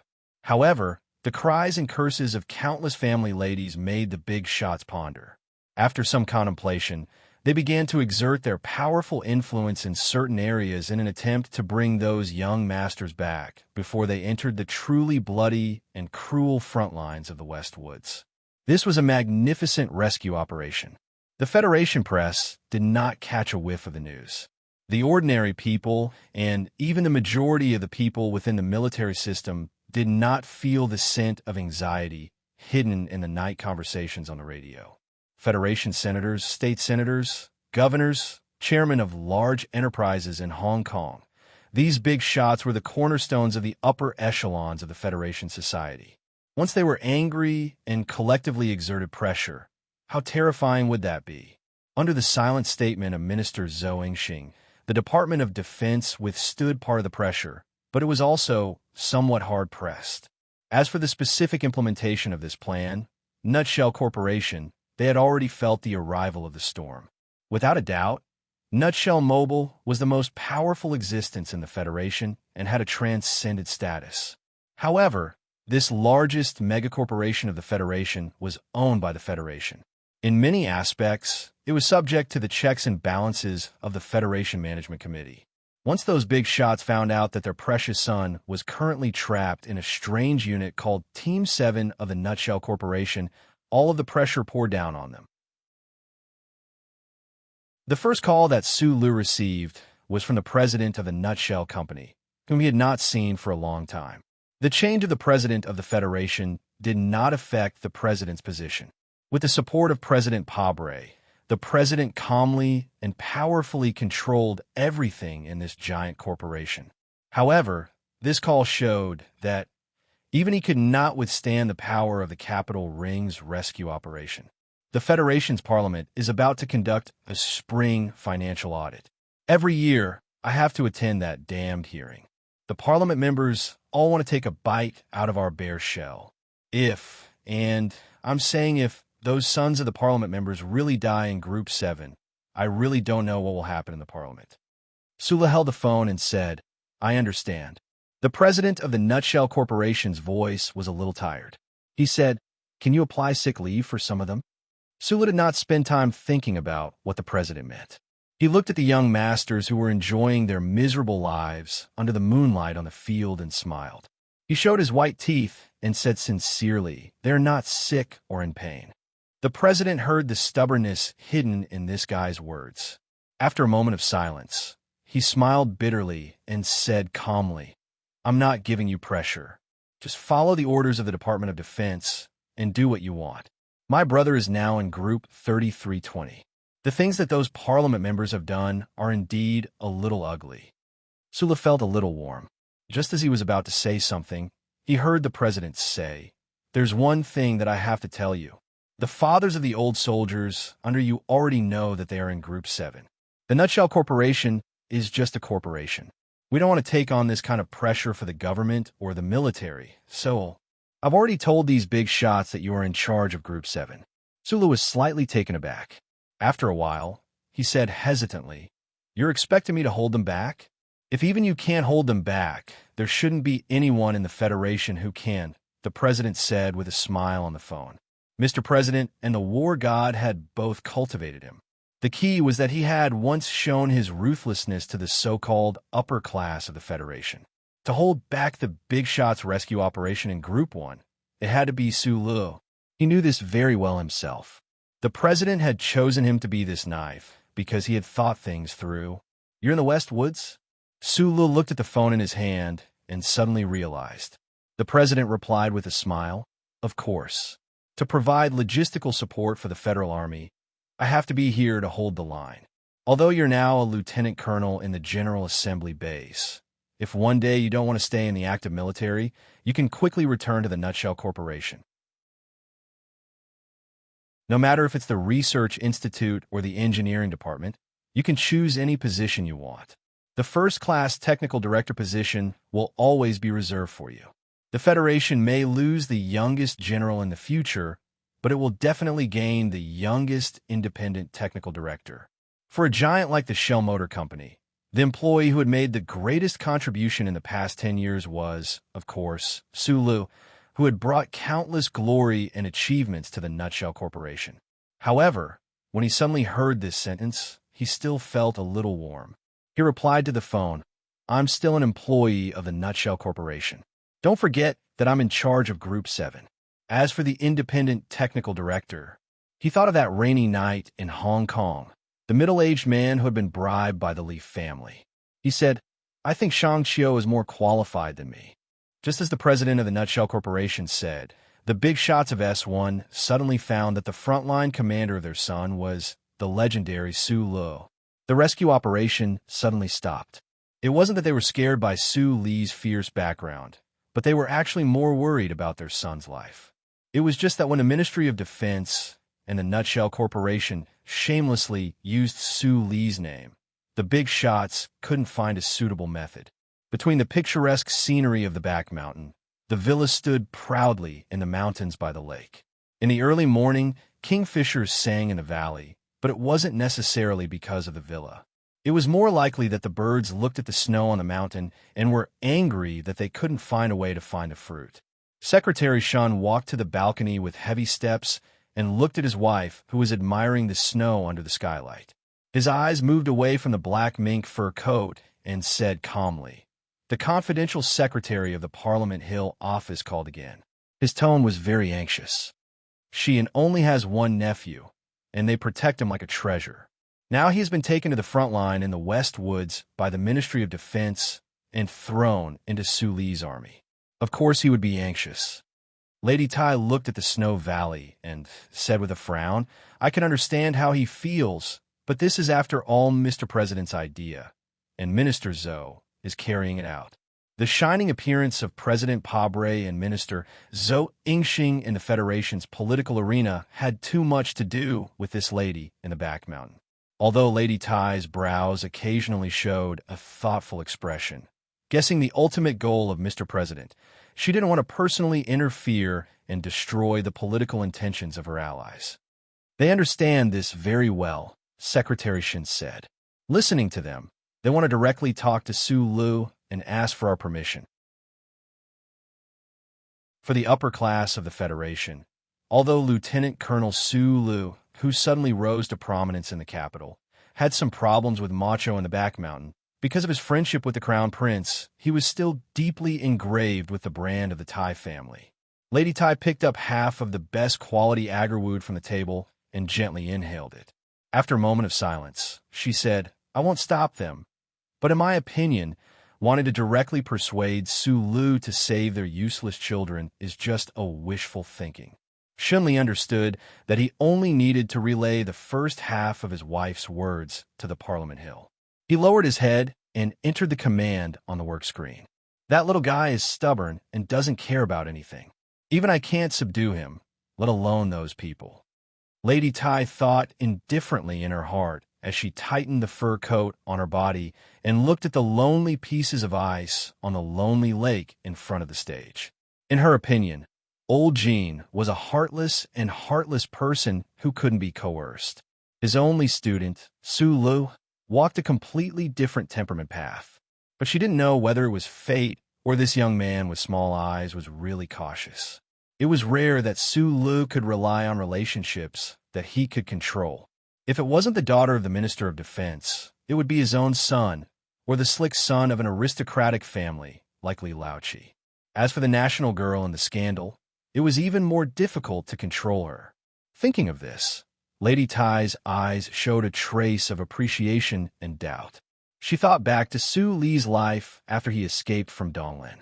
She always felt that this life path had a faint shadow of someone, or else there was no way to explain it. Su Lu is very affectionate, but he is careful to avoid contact with ordinary people. If this is really intentional, I seem to have underestimated him. Lady Tai said softly, "He seems to be more cautious than you." Secretary Shun, who was standing behind her, frowned slightly. A trace of complicated expression flashed through his eyes. He must love those ordinary lives. He isn't like the sons of nobles or the former emperors who yearn for the rural life and peaceful spring water, because he is an insignificant person created by those places. Now that he is sitting on the throne of power in the Federation, he is still an insignificant person in his bones. Lady Tai turned slightly and said, "He is so careful to stay away from the good things. He must live a lonely life, but it can prove his perseverance and perseverance. This kind of person who has great perseverance and ruthless means, but has the aura of an insignificant person, is very dangerous." Secretary Shin thought with a slight sigh. Probably only Lady Tai could so clearly and easily understand the heart of Su Lu, that seemingly ordinary guy. Chairman Shin only has one nephew. After a moment of silence, Lady Tai suddenly said, "Leave this matter to Yuan. He also knows Shi Peng. He can't just watch that little guy die."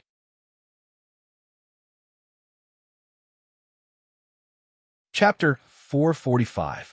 Secretary Shun's eyes imperceptibly glanced at the piece of top-grade agarwood that was half-burnt yellow.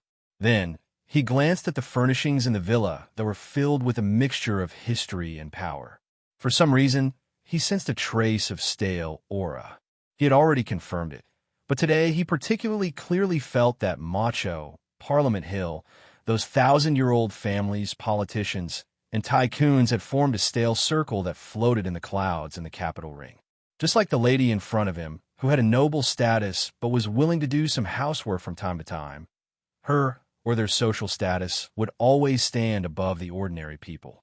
They could work hard to fight for the everlasting existence of the Federation, but the goal of their struggle would always be to let their family gain more benefits through the existence of the Federation. This was a natural attribute, a family's instinct. They maintained the existence of the Federation to protect their family's interests, and President Pabre and the Department of Defense had violated this fundamental interest by transferring those young masters to the West Woods. If they could not even protect the lives of their children, then what were the big shots in the upper class of the Federation fighting for? After the call from the CEO of Nutshell, Su, who was in the military camp in the West Woods, received a lot of phone calls and video mails.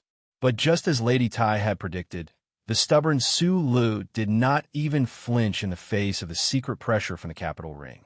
He did not reply to those emails and hung up on many of the calls that were filled with roaring voices.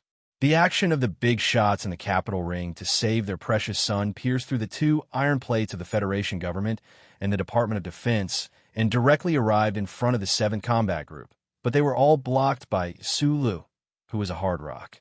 Whether it was threats, temptations, anger, or resentment, the big shots in the upper class were all displayed in front of him, but they were all useless.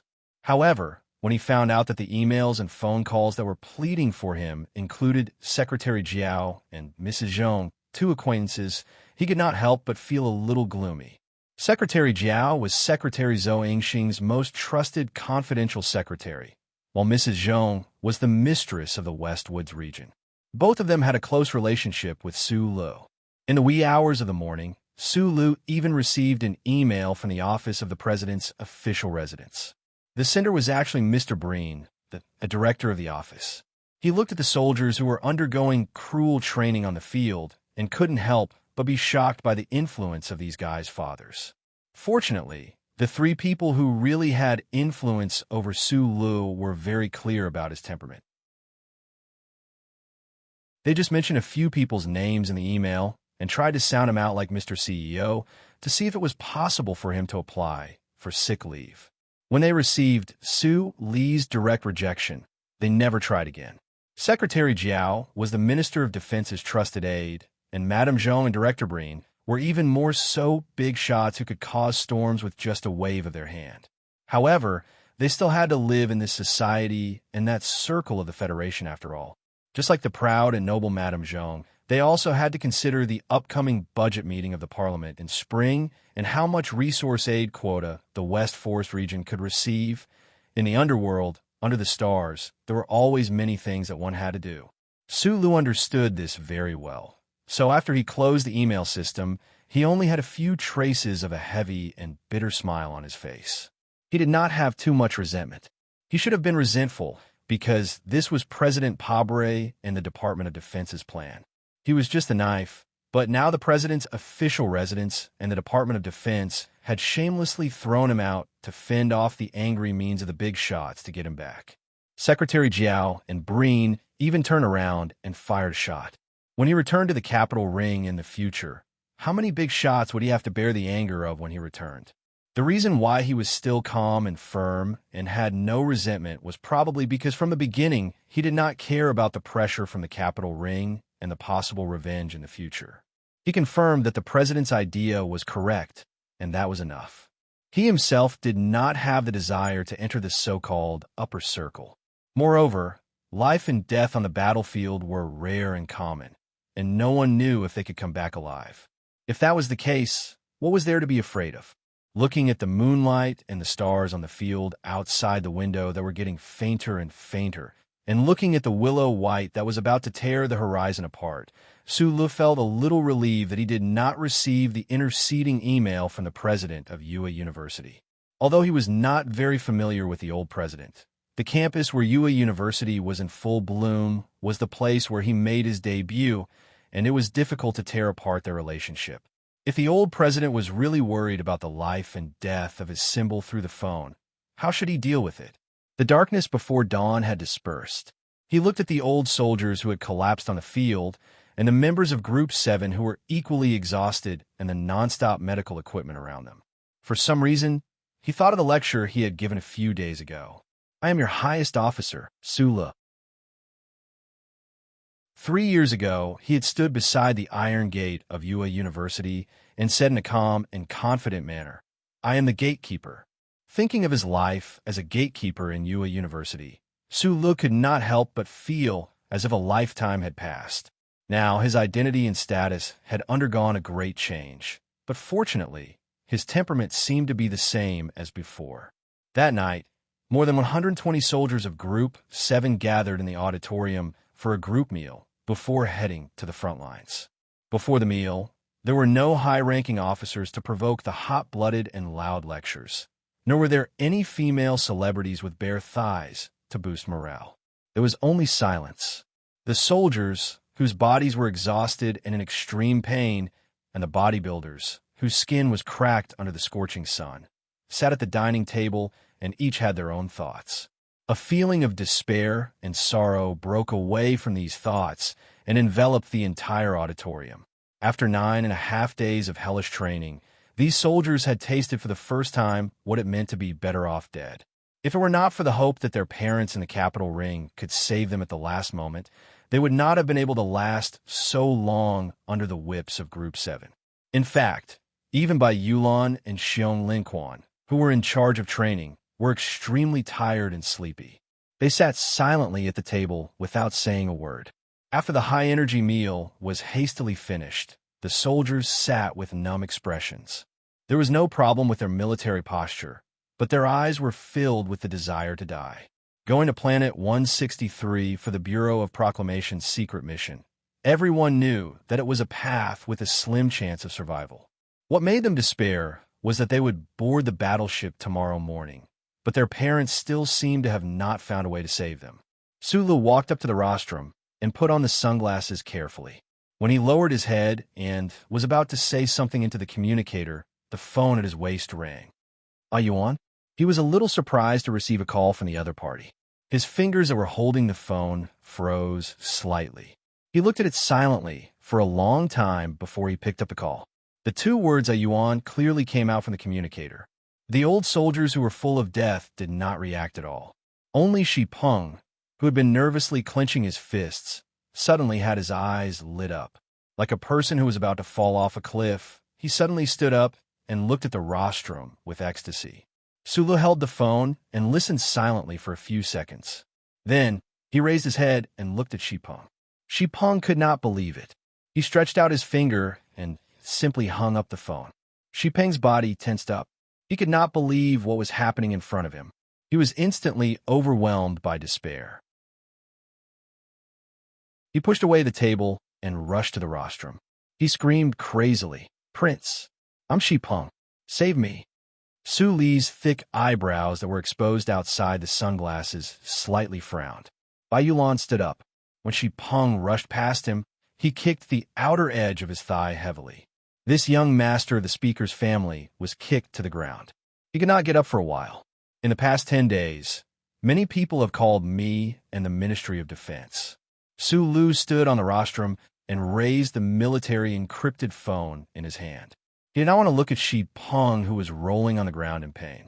He looked at the people below the stage and said, "These calls are from your parents and many important people in the Capitol Ring."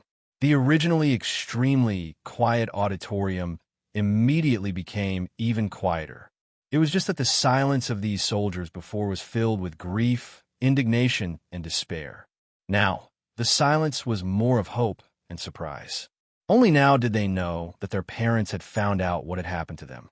"You are very impressive. That is because you have very impressive parents." Sulu looked at them and lowered his head slightly to look at the phone in his hand that kept vibrating nonstop. He said, "Countless important people have tried to save you. Even the Ministry of Defense could not withstand this pressure and allowed this pressure to reach Group 7 directly." Tai Ziyuan's name was displayed on the black military phone.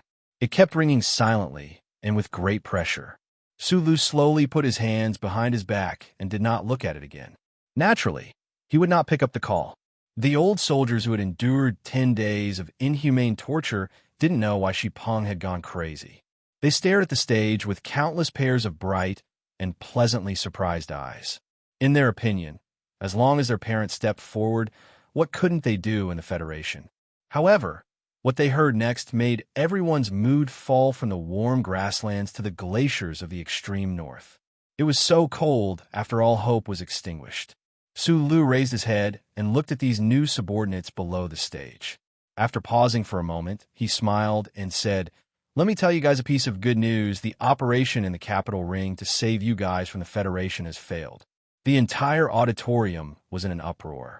The old soldiers' emotions of fear, grief, and indignation seemed to have materialized and were about to burst through the roof of the auditorium. However, after being tortured for 10 days, they had already developed a deep fear of the members of Group 7. No one dared to stand up and make trouble. The phone kept vibrating nonstop. Su Li's hands behind his back were clenched tightly. He looked at the people below the stage and carefully savored the slight improvement of these soldiers. His confidence increased slightly. After another moment of silence, he said in an extremely sincere tone, "You guys will have a rare opportunity to experience a different part of your life. As members of Group 7 of the Shell Motor Company's Whitewater Battle Group, you guys, know us, will follow the main forces of the Federation with glory and devote yourselves to the great cause of resisting the invasion of the Empire."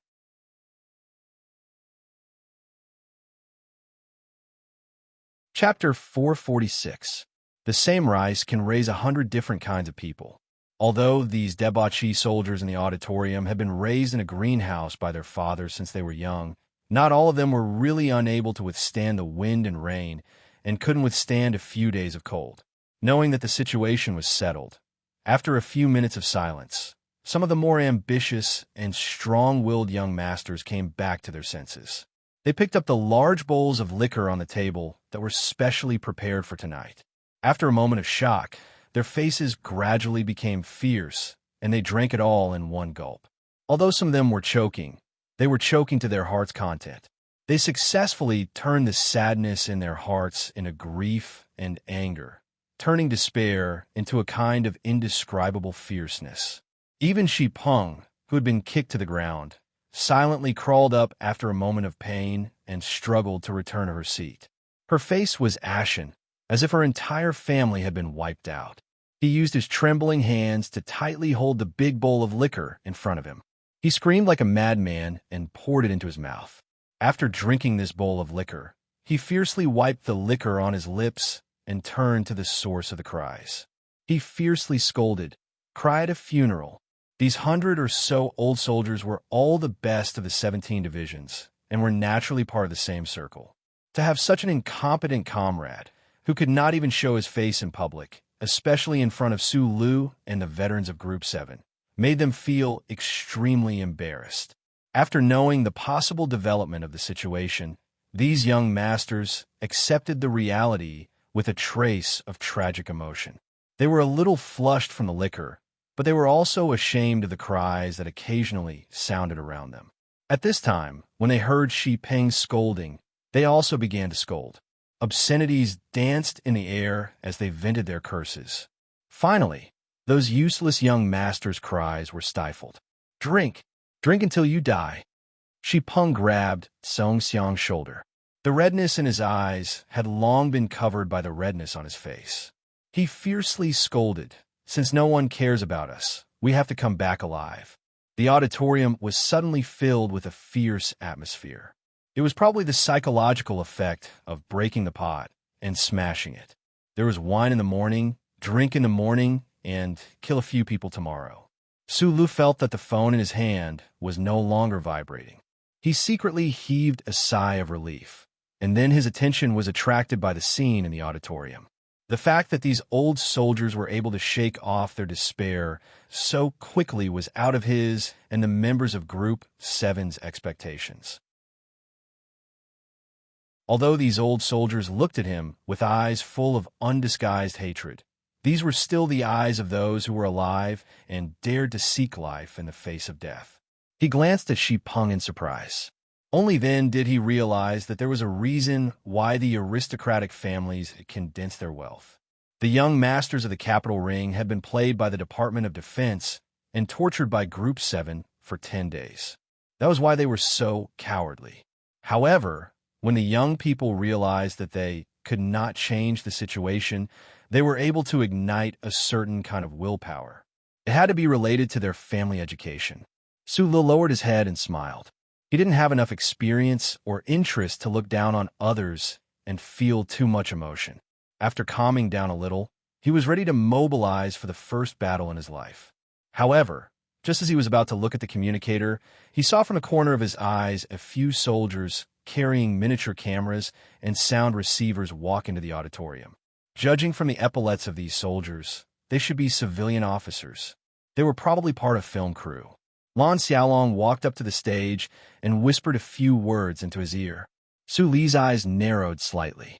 Only then did he realize that this was the intention of the president's residence and the Department of Defense. In order to quell the anti-war tide among the people, bridge the gap between the social classes, and promote harmonious coexistence between the social classes, the government had specially sent an excellent film crew from the military's Venus documentary film studio to follow Group 7's operation.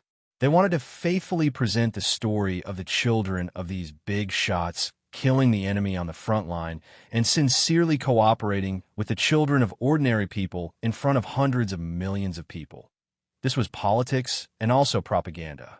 Su Lu understood that the Federation government was willing to offend the upper class to carry out this mission.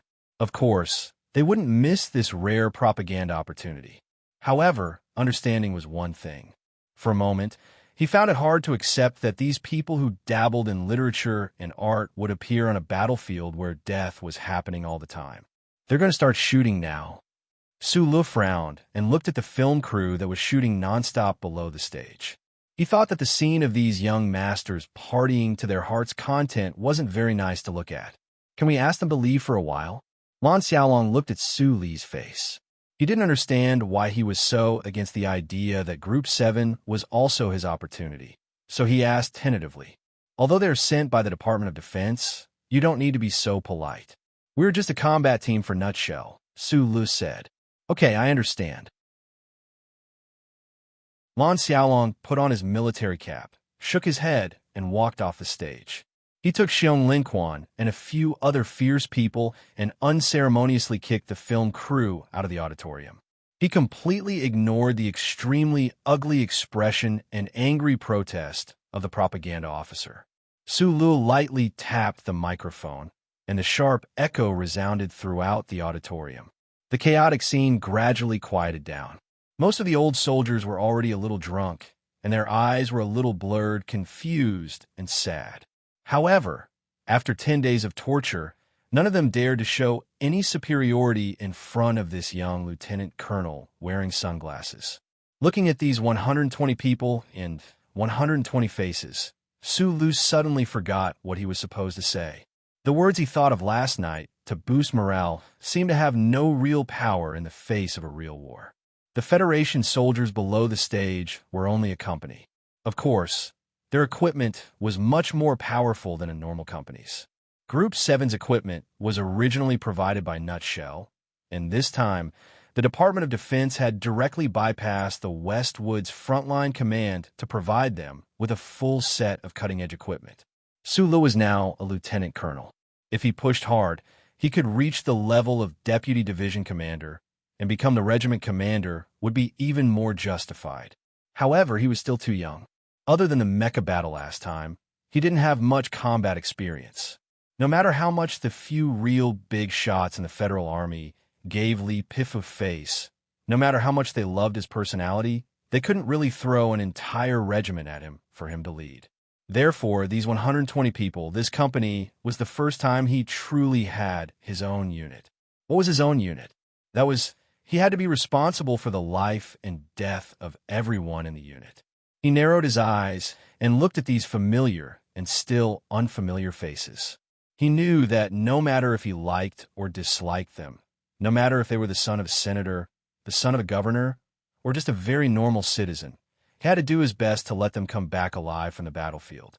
However, in the end, he was still a young man who was almost 22 years old. With such a heavy responsibility and burden on his shoulders, it made his words sound heavy and difficult. You should know some of my story. I haven't been on active duty for long, but I have indeed experienced some things these years. In reality, I should have died a long time ago, but I haven't. Su Lu took off his sunglasses and put them in his shirt pocket. He lowered his head slightly and spoke into the communicator. His clear and sincere voice echoed in the auditorium. The soldiers at the tables below the stage looked at him with complicated expressions as they listened to these words. It's the same for your seniors in Group 7. They've done a lot of dangerous and shady work for the Federation, but most of them still managed to survive. Bai Yulan sat at the table. A strange light flashed through her narrow and delicate eyes. It was unknown if she was thinking of her comrades who died on the Bermuda Mineral Star. Su Lu lowered his head and continued. If a person is afraid of death, it is actually the easiest for them to die. If you are not even afraid of death, then death will often be afraid of you and will avoid you from afar. I am younger than some of you, but I have experienced life and death. I know that it is indeed not a good feeling. I am also afraid, but after thinking about it carefully, when I rushed to the place of life and death, I didn't rely on the blood rush to my brain. It was an extremely correct instinct, because people will always die in life. This is inevitable, and there are always some things in the world that are more annoying than death. It is not too risky to gamble with the inevitable death. In the past 10 days, after dinner, I have arranged for you to watch the war documentaries filmed by the Department of Defense. Although some of you may have fallen asleep due to exhaustion, you must have watched a few of them. In those documentaries, you should have seen the Empire's invaders slaughtering our compatriots on the fallen stars. You should have seen the white bones and rotting corpses that were not buried by anyone in the ruins of towns and cities. You should have seen how the Federation soldiers who were about the same age as you bravely charged into the Empire's artillery fire until they became broken corpses or martyrs in the end. I know you have seen it. Sulu raised his head and looked at the silent crowd below the stage. He said, I also know that some of you cried when you saw it. I don't want to know whether it is fear or anger. I don't know whether it is fear, but at least you have feelings. If you don't feel, then you're not human.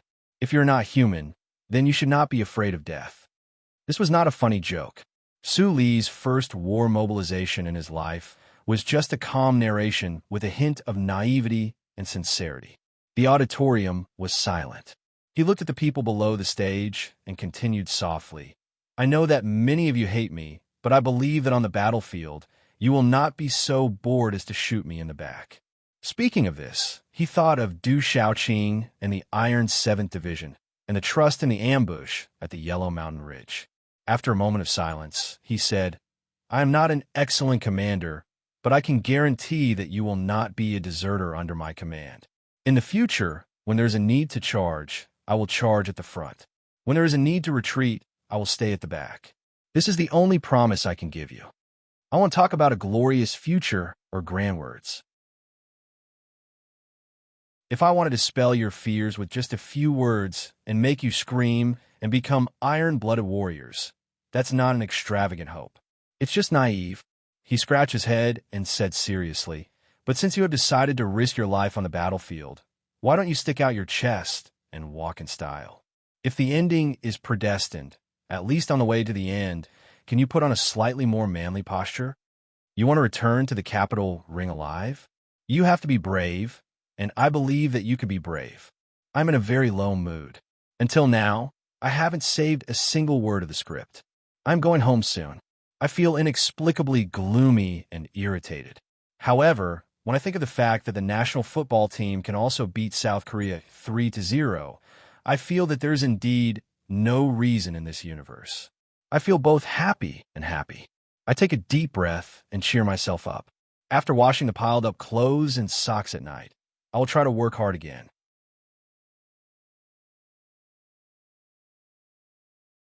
Chapter 447. The pre-war mobilization ended. Just like what Sulu said himself, it was impossible for the hundreds of soldiers below the stage to suddenly repent, have a flash of inspiration, and collectively transform into youths like him. However, there's always a portion of people who would have some sort of feeling. Being a little braver didn't necessarily mean that they wouldn't die, but leaving the despair and sorrow to themselves wouldn't increase the chances of coming back alive. The silence in the auditorium gradually loosened as the sounds of tables and chairs moving, coughing, and whispering voices rang out. The film crew of the Venus Documentary Film Studio of the Department of National Defense was finally allowed to enter the auditorium. Sulu quietly walked out from the side door and stood under the night sky of the West Woods. He lit a cigarette and realized that there were still some words he hadn't said, but there really wasn't much need to say them. The military phone in his hand, that had been silent for a long time, finally rang again stubbornly. After looking at it for a long time, he finally pressed the button to answer the call. Have you confirmed the personnel to go? The prince's calm voice, filled with complex emotions, came out of the phone. Yes, Sulu replied. You know that I don't have any real friends in the Federation other than you. Even Yuzi, after she grew up, can't be counted as one. Neither can Shi Peng, but I have to remind you that his identity is different. Sula held the phone tightly and didn't say a word. Tai Ziyuan said, faintly on the phone, Speaker Shi and son and daughter-in-law participated in an interstellar exploration of the Federation. Unfortunately, they were martyred. He's the only male in their family now. What is identity? After a long silence, Sulu said, in the past 3 years, I've always been very proud that I didn't become your subordinate, partner, or anything like that. I've always insisted on being friends with you as equals because I value this term very much. Other than equality, there's also fairness. Including you, the demands made by those big shots in the Capitol ring are very unfair in my opinion. Every soldier who fights on the front lines has their own story. I'm also the last orphan of the old Su family. In my opinion, the only male in the family of the Federation's deputy speaker doesn't have the right to escape. Not to mention he's a soldier himself. Fair. Tai Ziyuan's calm and oppressive voice came from the other side of the phone. A bunch of old soldiers who have never received any training are being sent to the front line to die, just because of the political needs of the Federation government. Do you think this is the fairness that you seek? 10 days, Su Lu corrected. Tai Ziyuan said coldly, "Is it fair? Shi Peng is the nephew of the vice chairman of the Federation." I suddenly thought of the useless nephew of the Zhong family's tiger. Su Lu thought for a moment and said, "He didn't go to the front lines, but you and I both know that about a quarter of the men in the Zhong family in the West Woods died on the battlefield." Without waiting for Tai Ziyuan to speak, he continued, "You were a soldier in S2. You were injured. You were in danger. I know you're now on the front lines in the West Woods. You're the young master of the Tai family. The Zhong family is the West Woods warlord in the eyes of the politicians in the capital, but you're not like some big shots who hide in the 17th Division to enjoy glory and avoid danger. It's because of the existence of people like you that I don't think that the so-called aristocratic families and the upper class are naturally shameless. If I'm forced to release these old soldiers back to the capital ring, do you think it's fair to the Zhong family? Fair to you? Fair to the normal soldiers who die on the front lines?" After hearing Su Li's words, Tai Ziyuan fell silent on the other side of the phone. After a moment, he said softly, "The Zhong family needs their own sacrifice to obtain military power that they shouldn't have in this democratic society. And I'm only doing this because of my strange nature. Otherwise, I'd be in the capital ring watching the news on TV right now. You have to admit that some people are naturally more important in this world." No. Su Li's answer was simple and clear. There shouldn't be such people in this world. There was silence on the other side of the phone again. Tai Ziyuan had been worried because of Mr. President's overly aggressive actions this time. As a friend of the knife, he didn't want to speak out because of the pride and reserve of the young master. Now, he was angered by Su Li's stubborn and ungrateful attitude, and his breathing became slightly heavier. After a moment, he said with a hint of mockery and disdain, "Don't forget, when it comes to equality and fairness, if you don't have the background of the Lees of Philadelphia, the appreciation of the president, and the secret help of the big shots in the military, just based on what you did in the Foundation building, do you think you can get out of prison and become the youngest lieutenant colonel in the Federation like Madman Lee?" Su Li's hand that was holding the phone tightened. He took a deep breath and said with a hint of undisguised anger, "I've never thought of myself as a great hero who saved the Federation, because when I went to kill Macklin, I didn't know that he was a spy for the Empire. But after all, I was the one who took his life. I was the one who smashed MX. I was the one who slapped Lin Yuanhu's face.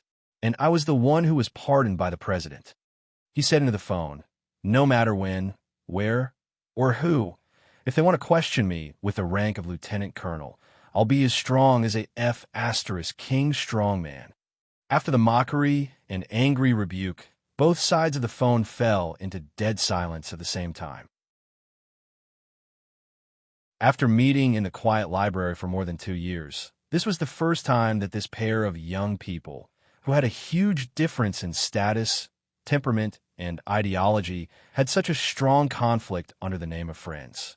In the distant space of the 3320 planet, Tai Ziyuan held the phone and looked back at the deep night sky outside the window and the beautiful fireworks that lit up from time to time below. He calmly and attentively tasted Su Li's rare long-winded speech. He was the prince behind the shadow of the Federation. Naturally, he had his own pride and was unwilling to take a step back after the argument.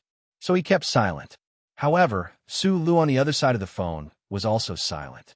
After an unknown amount of time, Tai Ziyuan laughed self-deprecatingly and gently stroked the hair on his lips with his finger.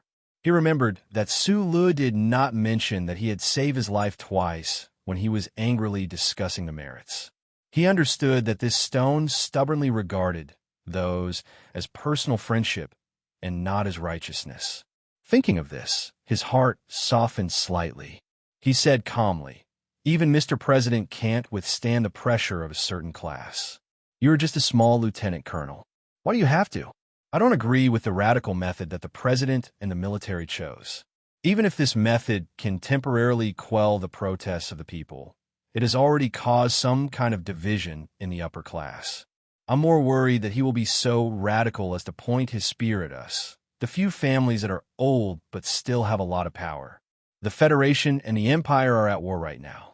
If there's a deep structural problem, it won't be a good thing.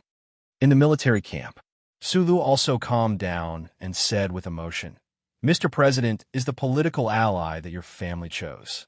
I don't understand these high and complicated political affairs at all, but thank you for your concern.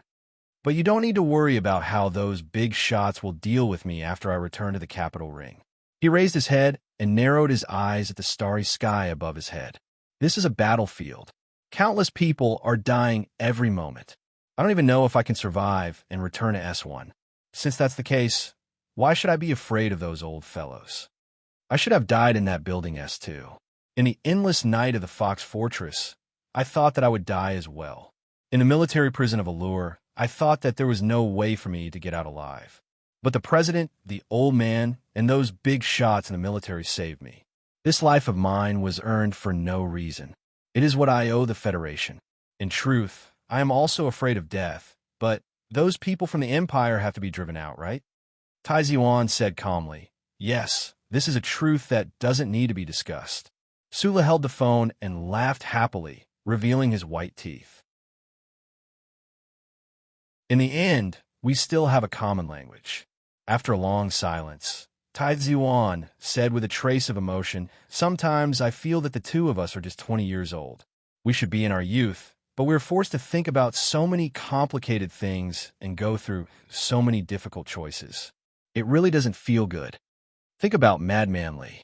You will realize that our lives aren't that bad.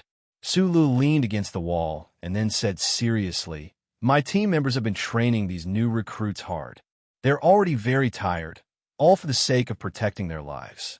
I won't deliberately push these young masters into the fire pit, and I won't hide them in the Mecha Fortress. In fact, you and I both know that the mission this time won't be that bad. Taizi Yuan smiled and said, You are right. The president and the military only need them to appear on the front lines, not die. After hanging up, he slowly retracted his gaze and lowered his head to think about his only friend in the distance. He thought to himself, where could there be a truly safe mission on the battlefield? A middle-aged man across the long table looked at him with interest and said, You can't convince that rock. In fact, I really want to transfer him to the West Woods to be my personal soldier. This middle-aged man was wearing the standard military uniform of the 4th Military Region, with stars on his shoulders. Although he was sitting casually, he gave off a strong feeling of a tiger's roar. His chiseled facial features were full of a sense of majesty. I can't convince you either, Tai Zuan replied calmly. Mr. President and the big shots of the military all know of your military talent. Now that the war has begun, most of the 70 or so divisions in this star sector are still in the warships, occasionally going to the surface of the planet for a vacation. If this situation continues for a while, I am very worried that it will anger Mr. President. Is this the intention of the Tai family? Or is this the suggestion of my confidential secretary? The middle-aged general asked calmly. The latter. Tai Ziwan paused for a moment and answered seriously. He controlled all the forces that participated in this war, had the qualifications to anger President Pabre, and dared to make the young master of the Tai family his secretary. In this part of the universe, other than the tiger of the Zhong family who fought against the Empire alone for more than 10 years, who dared to go against him in the West Woods. Sulu hung up the phone and raised his hand to his forehead as if he wanted to pick the stars in the night sky. At this moment, someone walked over from behind him. Bai Yulan handed over the electronic manual and said softly, The mission has been confirmed. It is indeed the Bureau of Proclamation's mission to reset the electronic monitoring network. The Bureau of Proclamation official in charge of technical guidance will meet us directly on Planet 163. Xiong Linquan, Lu Jiao, and all the members of Group 7 silently walked out of the auditorium and gathered together. Su took out a 37 brand cigarette from his pocket and began to seriously hand out cigarettes to the members around him. Regardless of whether they smoked or not, all the members took the cigarette seriously and put it on his lighter to light it up.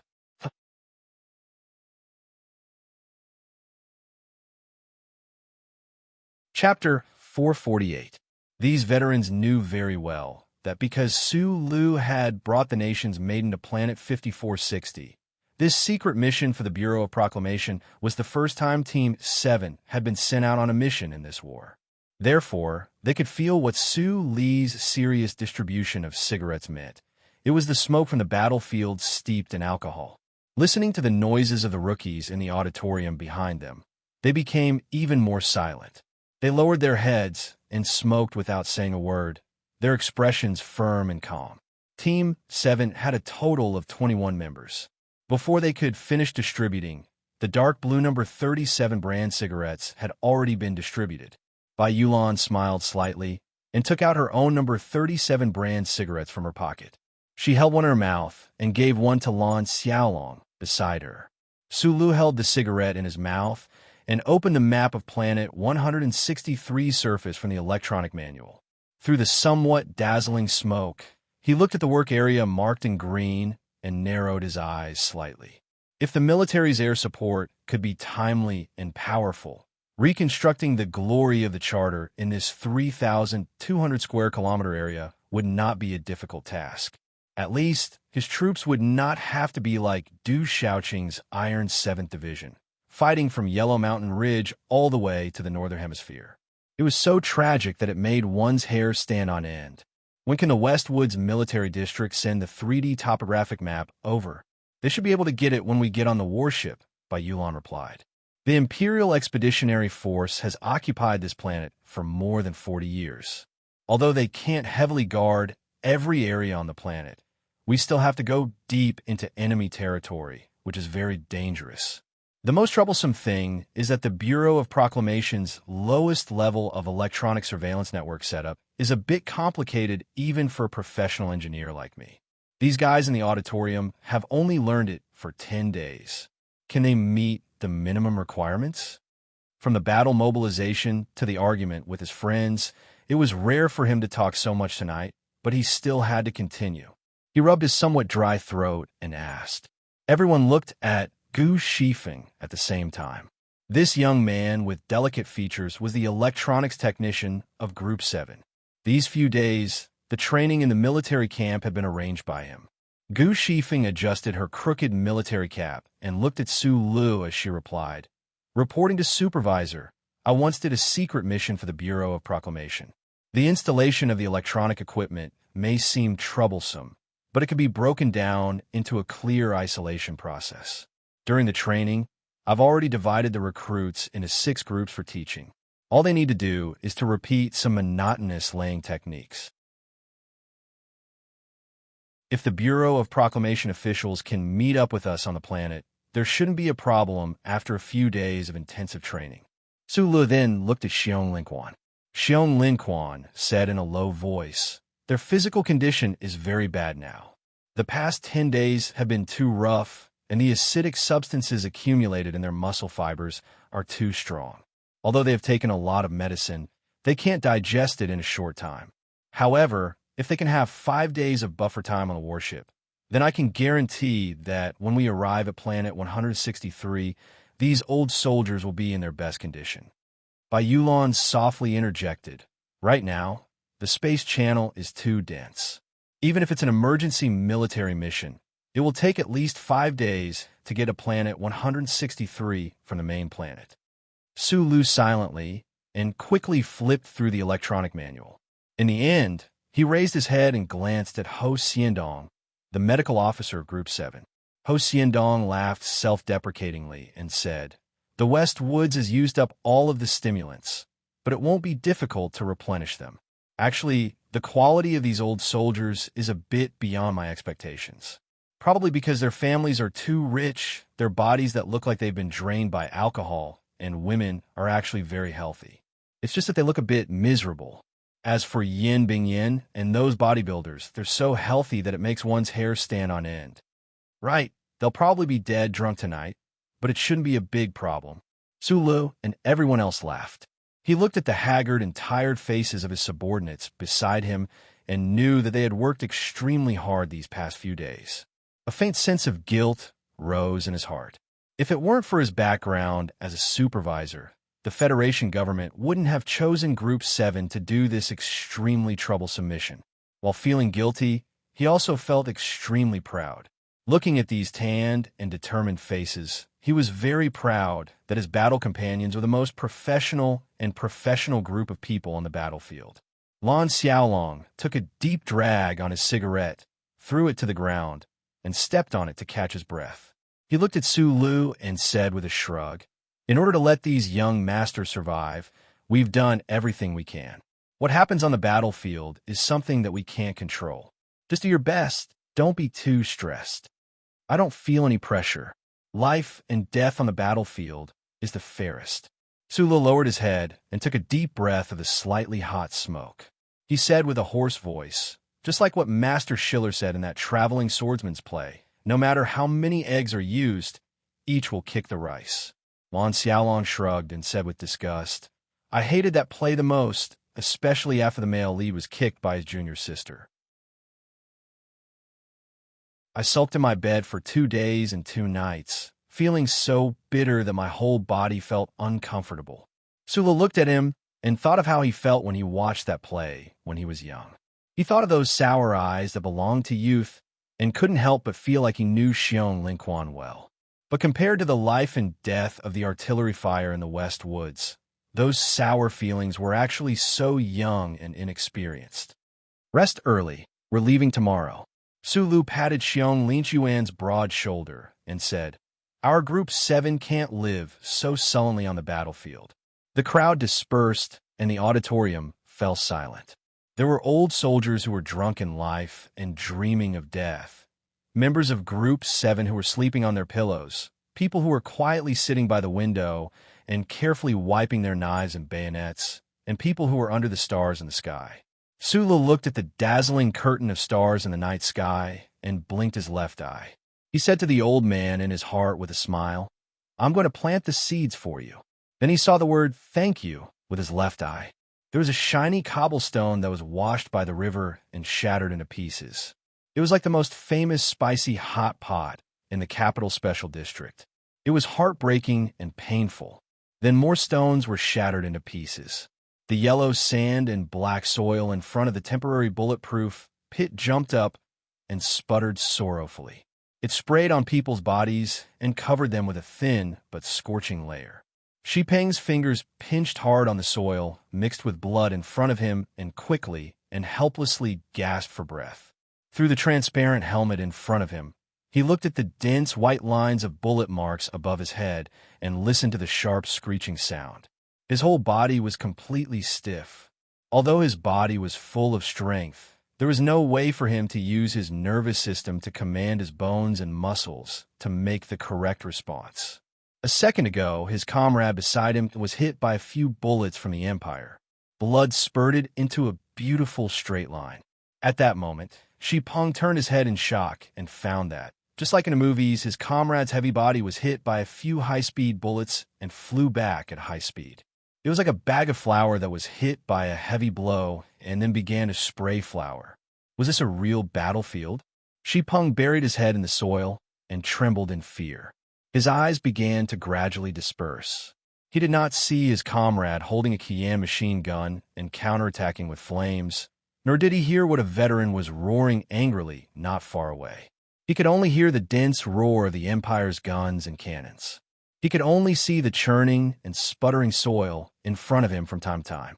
He could only see the terrifying and disgusting color of human blood in the soil. After all, he had learned some things from the military camp when he was in that shady 83-84 unit in the Harbor City Garrison Guard District. In the 10 days before he came to this planet, he was tortured by those ruthless mercenaries and was forced to learn even more countermeasures on the battlefield. As the only male in the family of the Deputy Speaker of the Federation, he was without a doubt a real first-rate rich kid. In the prosperous capital ring, in the bizarre world of senses, he had seen blood, drugs, and even death. However, when he came to the front line of the West Woods, he realized that what he had seen before was fake. Between the whistling bullets and the smoke, he was a little absent-minded. He had completely forgotten the tactical manuals that he had learned. He only knew that he was as stiff as a piece of wood and as cowardly as an ostrich under the fortification, not daring to raise his head at all. Wiping the blood on his face with the most careful movements, he looked at half of his finger that was only 10 centimeters away from his lips. Breathing in the scorching air, he suddenly had the urge to vomit. W3 Team, retreat at full speed. A voice sounded in the field infantry communication system. At this moment on the battlefield that was full of bullets and whistles, this voice was so clear and calm. It was so calm that there was a sense of indifference to life and death. It was like a young lady in a top club in the capital's special zone, using an indifferent tone to evaluate the bloody wild beef in front of her. Inside the Silan military camp, Shi Peng and many others were already incomparably familiar with this voice. It was because this voice had once made them roll on piles of shit, blister all over under the scorching sun, and gave them endless humiliation and torment. But at this moment, this voice in their ears was as pleasant as the music that floated from the sky. Yes, W3 Team. In the face of the parallel fire of the Imperium's light armored troops, W3 Team had the best chance of survival by retreating in two flanks. Shi Peng felt that she was awakened from a nightmare by this voice. Her right hand trembled as she pried open the broken finger in front of her and found her gun from the foamy dust. After a few rapid breaths, she suddenly turned around and ran to the back of the camp. The gunshots sounded behind her, louder and clearer than the beating of her heart. With a pale face, Shi Peng ran desperately like a rabbit and crossed a gentle slope behind the simple fortification. With a bang, she fell heavily into the muddy water. The dirty, muddy water flowed down from the infantry's helmet and blocked his vision. She desperately wiped the muddy water off her helmet, but she could only vaguely see the smoke around her. She did not know where to go at all. In an instant, a feeling of despair rushed into her chest, making her legs feel like they were filled with lead. She increasingly felt that the gunshots of the Imperium behind her were like countless rapid, life-threatening drumbeats. She stood at the bottom of the gentle slope in a daze. She seemed to hear the sound of the Imperium's armored vehicles around her, and then she heard a whooshing sound. A palm slapped her hard on the cheek, creating a clear and crisp sound through the hard helmet. Shi Peng was heavily knocked to the ground. Almost at the same time, an Imperium's light-guided rocket flew over with a whoosh and burst into flames in front of her. She looked back in shock. Su Lu, whose face was full of smoke and dust, panted and said, "Show us the map and retreat to the red dot."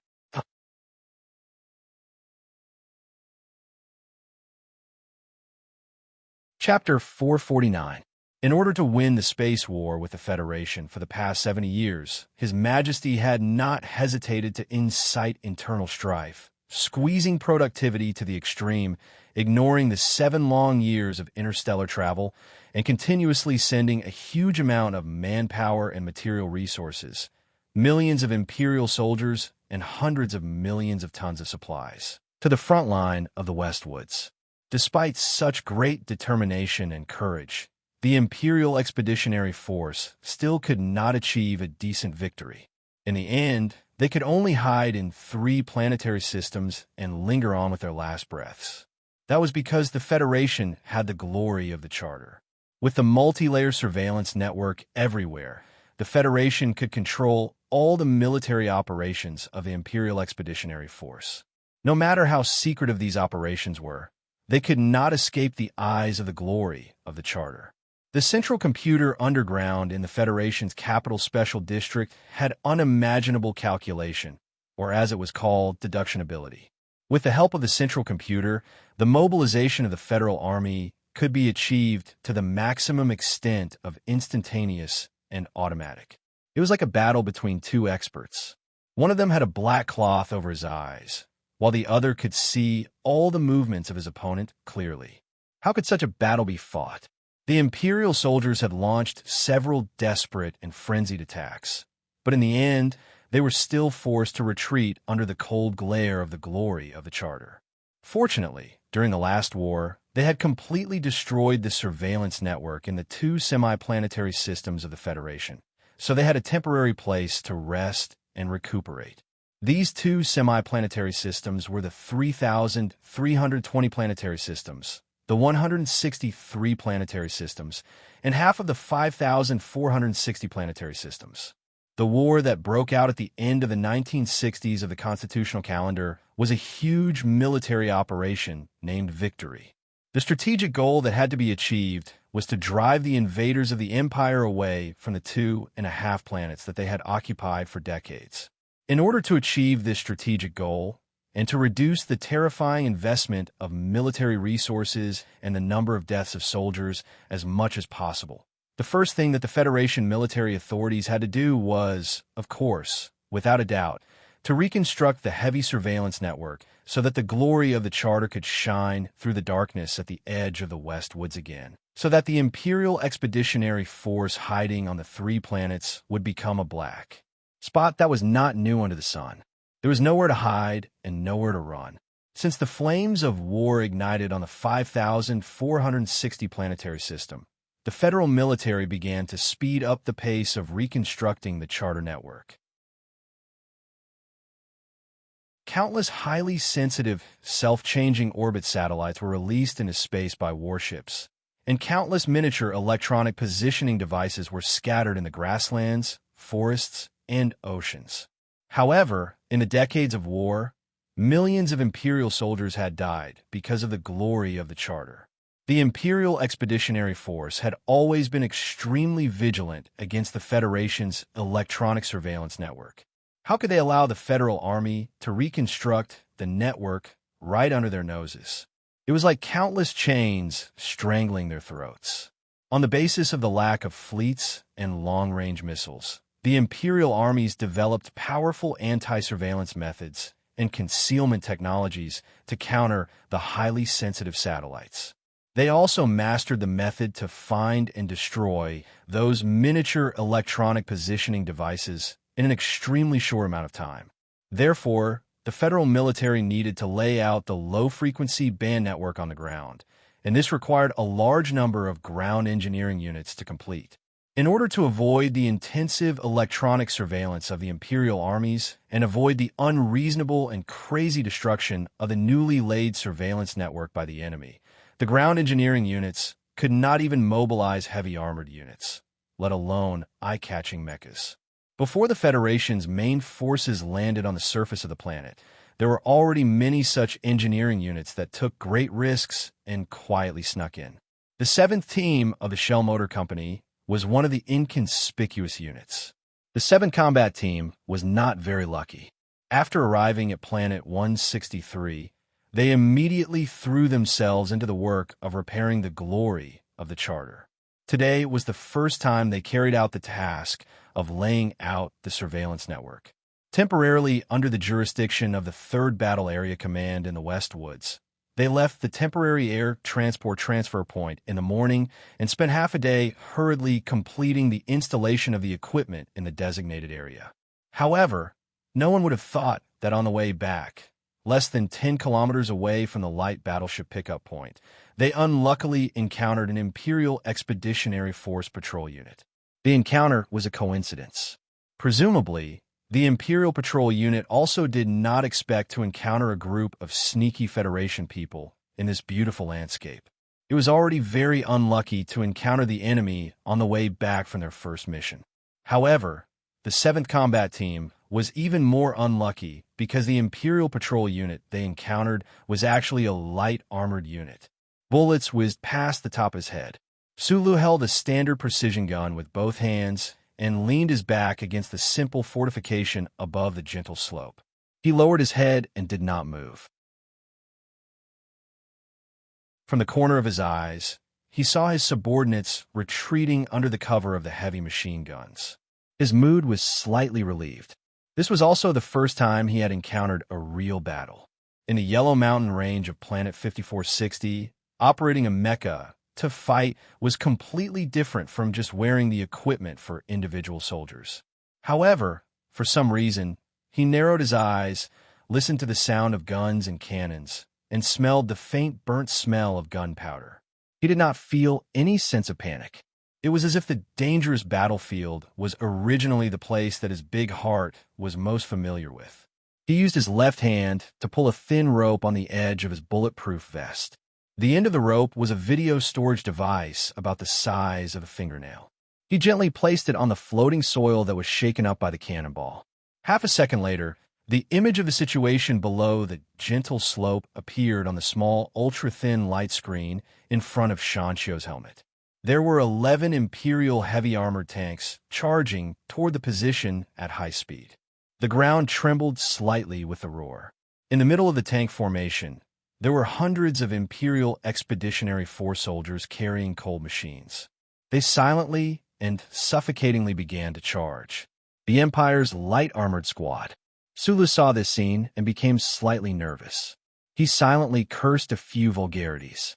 He subconsciously licked his dry lips and found that the soil on the planet beside his lips was actually a little sweet. He did not know if it was because it was originally like this or because it was stained with the blood of his comrades. Today was the first time Group 7 had ventured into the side of the battlefield, and the installation of low-frequency surveillance equipment went smoothly. Unfortunately, they were too unlucky. When they were retreating, they accidentally ran into the Empire's patrol team. However, this Empire's patrol team was obviously much stronger than the standard patrol team. How could Group 7, lacking heavy weapons and equipment, block the enemy's charge? When they discovered the enemy, Group 7 immediately retreated and set up a simple fortification in the middle of the slope. Behind the slope was a grassland. If the Empire's armored squad were to take advantage of their speed, the fate of the 100 or so soldiers of Group 7 would be in danger. After a few rapid breaths, Su Li's face became a little pale. However, his eyes became brighter and brighter. He suddenly half-squatted and continuously pulled the trigger while facing the gentle slope. Within half a second, half of the bullets in the magazine were fired. The gunfire strung out of the black barrel and made a buzzing sound.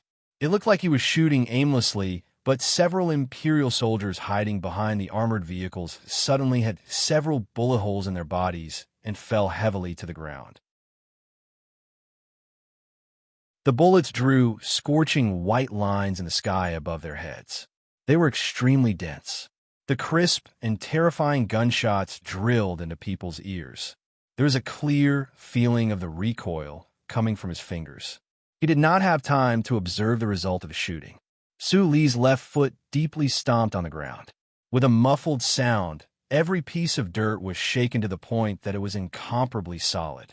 Meanwhile, his body used this recoil force to strangely turn into a gray line and move 5 meters along the simple fortification.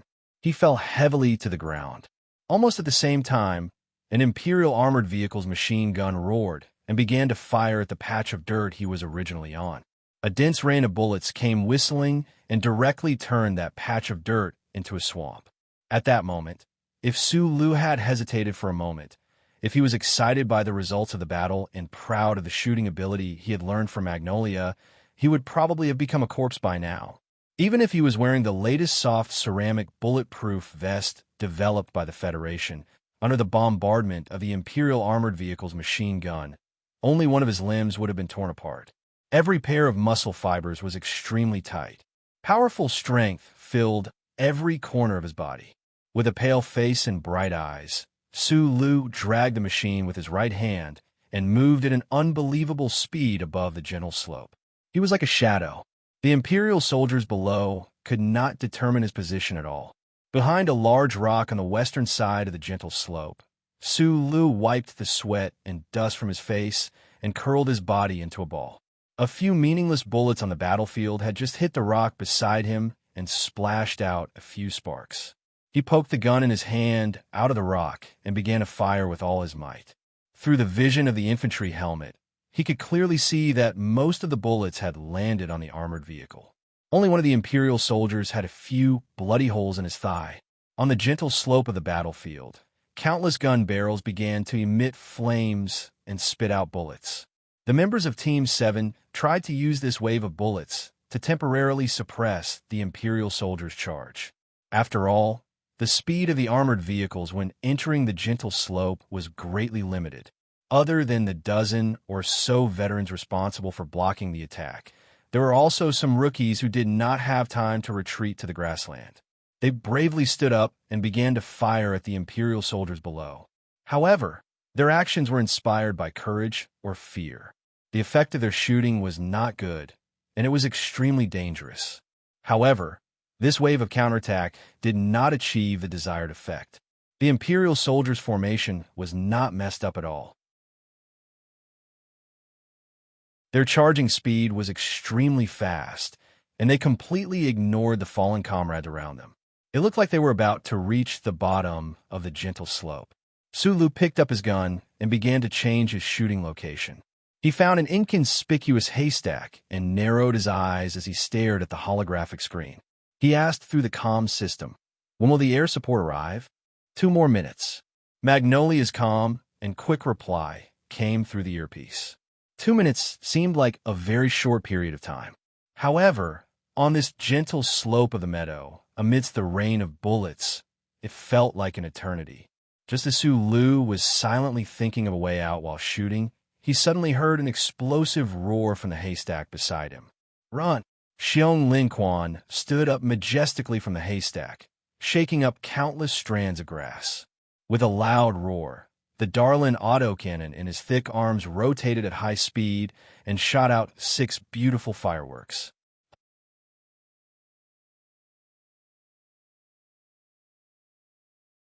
Chapter 450. The year of the tiger is coming, and the wind is blowing fiercely.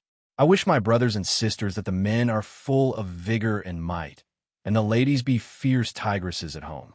I don't mean to be derogatory, but I wish everyone's whole family good health, and the elders good health, and a long life.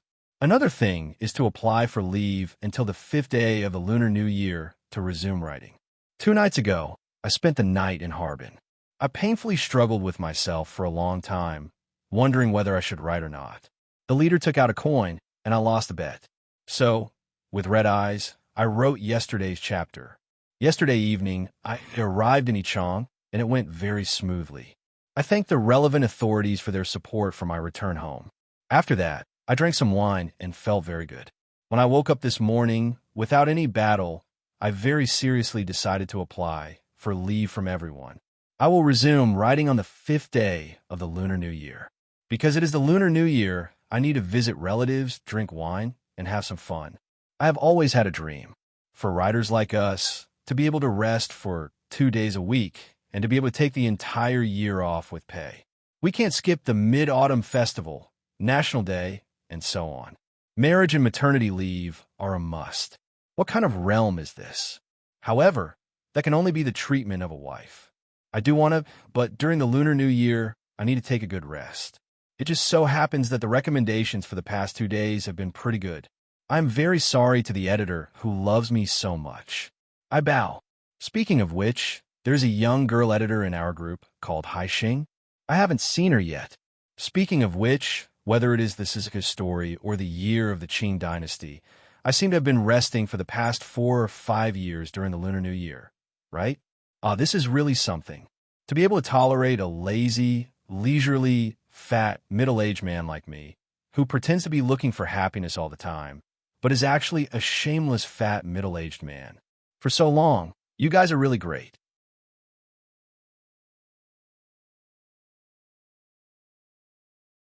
Chapter 451. Darlin's rotary cannon was a purely mechanical retro design. Its 6 large caliber barrels were semi-automatic, and its weight and ammunition capacity were extremely shocking. Because of its terrifying killing power in the area it covered, it was known as the King of Reapers.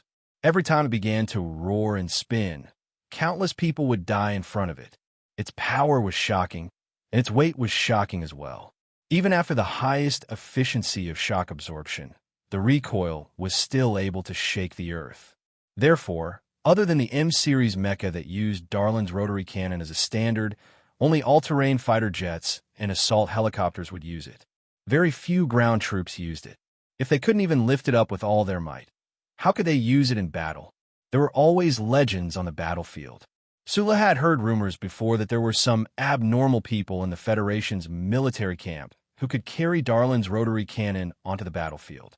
Only after seeing Xiong Linquan did he know that these legends were right beside him. But at this moment, seeing Xiong Linquan holding Darlin's rotary cannon and crazily spitting out fireworks for the first time, he couldn't help but feel a little shaken. The muscles in his arms were tight. When he fully displayed his strength, they were even thicker than a woman's thighs. The heavy and cold Darlin's rotary cannon continued to roar.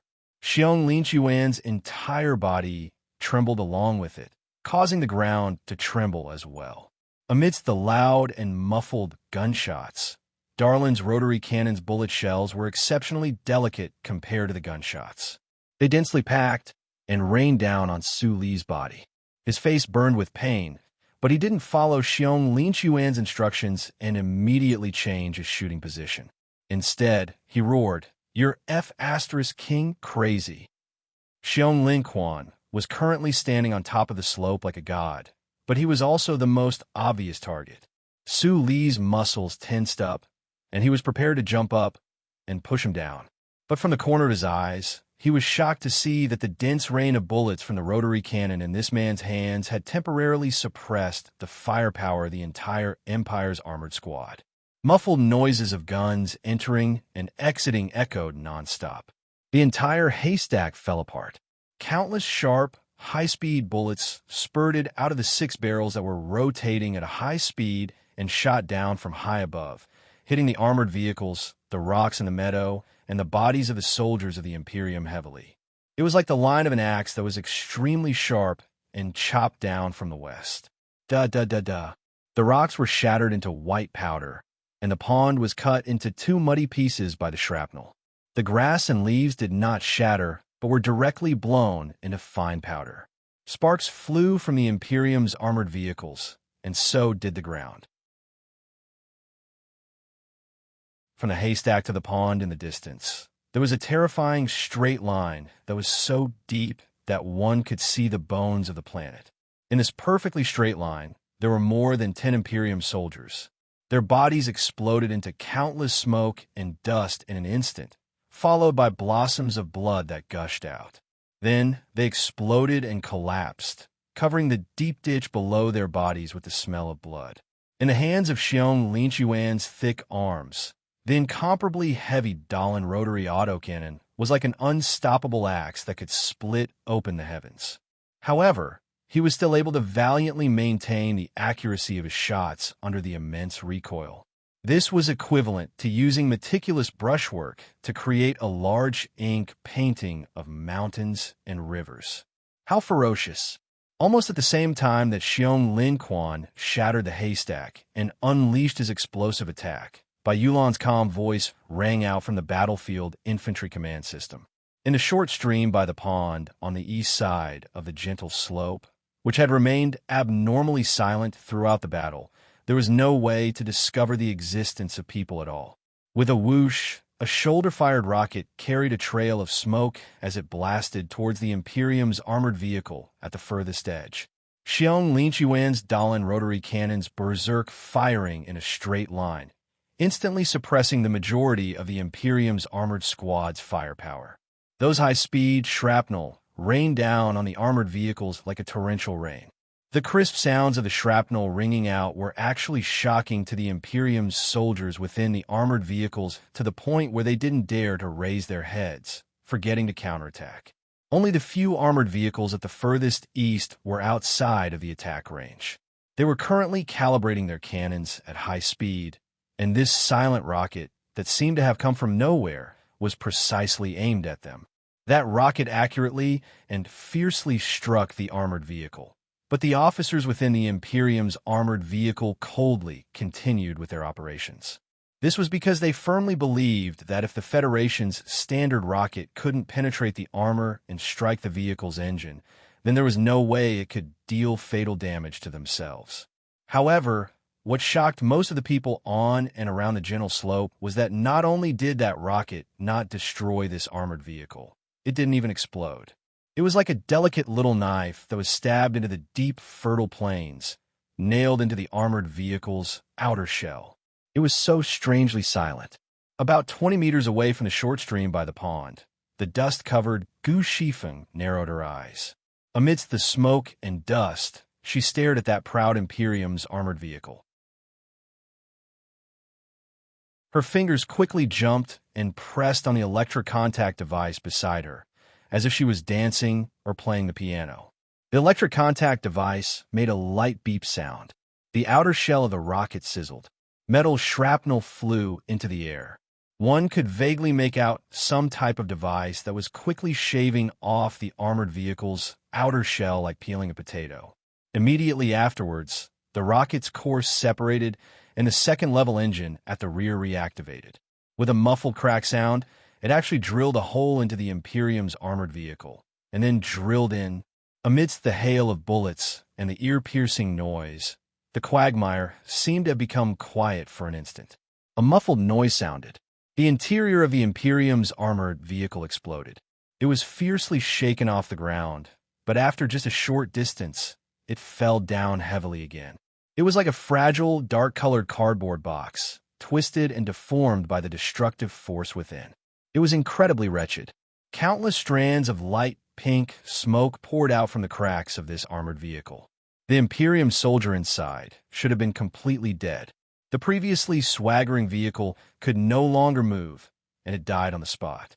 At this time, Gu Shifeng had already carefully crawled back under the cover of the hail of bullets from his comrades.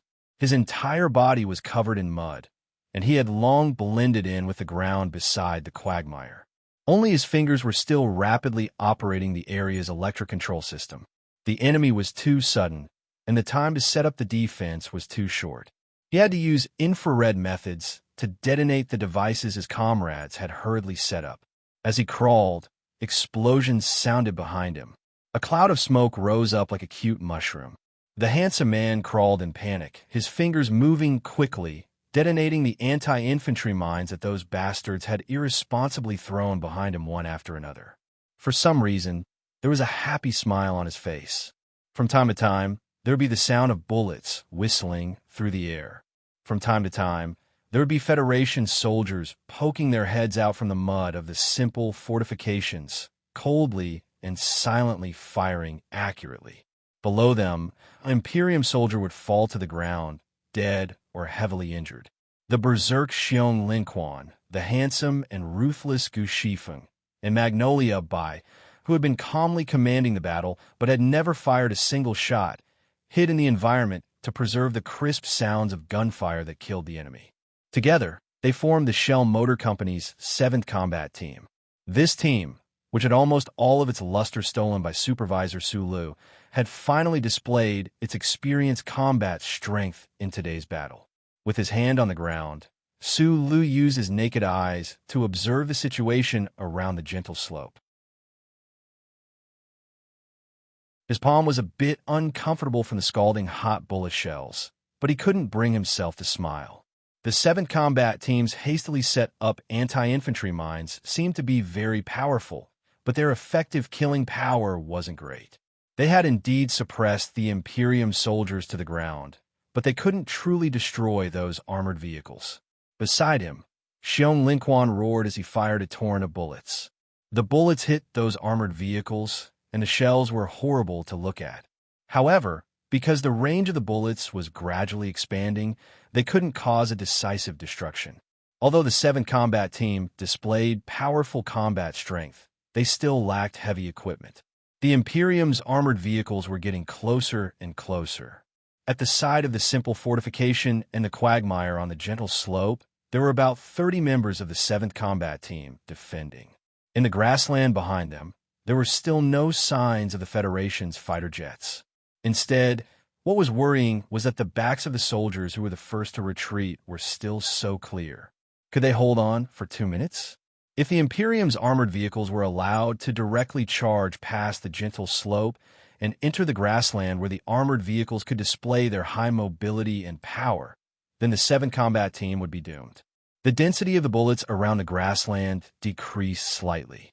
Of course, the heavy rotary cannon in Xiong Linchuan's hand was still roaring. No one could understand how much ammunition this fierce gunner had brought with him to be able to maintain such suppressive fire for so long. Xiong Linquan to the right. Su Li's squinted eyes suddenly flashed with a strange light. He noticed that 5 Imperium soldiers were silently taking a long detour to avoid the violent shooting range of Dalin's rotary cannon. They silently and quickly approached from behind and were attempting to open fire. As the commander of the 7th Combat Team, when faced with an enemy, he did not hesitate to hand over command to Bai Yulan. That was because he had an excellent quality. He knew what he was good at and what he should do. Therefore, when he stood under the rain of bullets, he did not have the intention to stand up and open fire with Dalin. Even when he noticed that there was movement behind him, he only shouted, "Big Bear." "What, boss?" Xiong Linchuan's tanned face was flushed red. The veins on his thick arms bulged, as if they could explode at any time. He had a heavy expression on his face as he painfully maintained the suppressive fire coverage. Even with his physical strength, he was probably reaching his limit. After hearing Su Li's words, he did not even look in that direction. This man ignored the fierce bullets and dust that flitted past him from time to time. He ignored the Imperium's vanguard soldiers that crept over from the side. He continuously pulled on the trigger, his thick lips continuously muttering certain words. ACW, I want ACW. F***CK, I want ACW. ACW. Who can give me an ACW? Xiong Linquan did not respond. Su Li learned one thing in that instant. The battlefield only required teamwork and iron-like military discipline.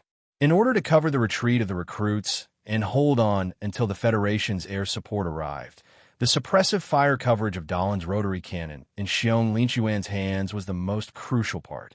Even if he died, this man would probably continue to pull on the trigger. His mind worked quickly, but his body's reaction was even faster. With a whoosh, he flashed out from behind Xiong Linquan and stepped on the dirt of the simple fortification. He crouched down and stuck close to the ground as he charged forward at high speed, pouncing towards the Imperium soldiers that crept up from the side.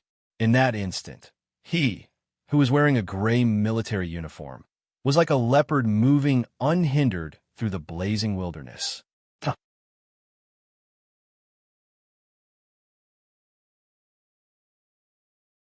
Chapter 452.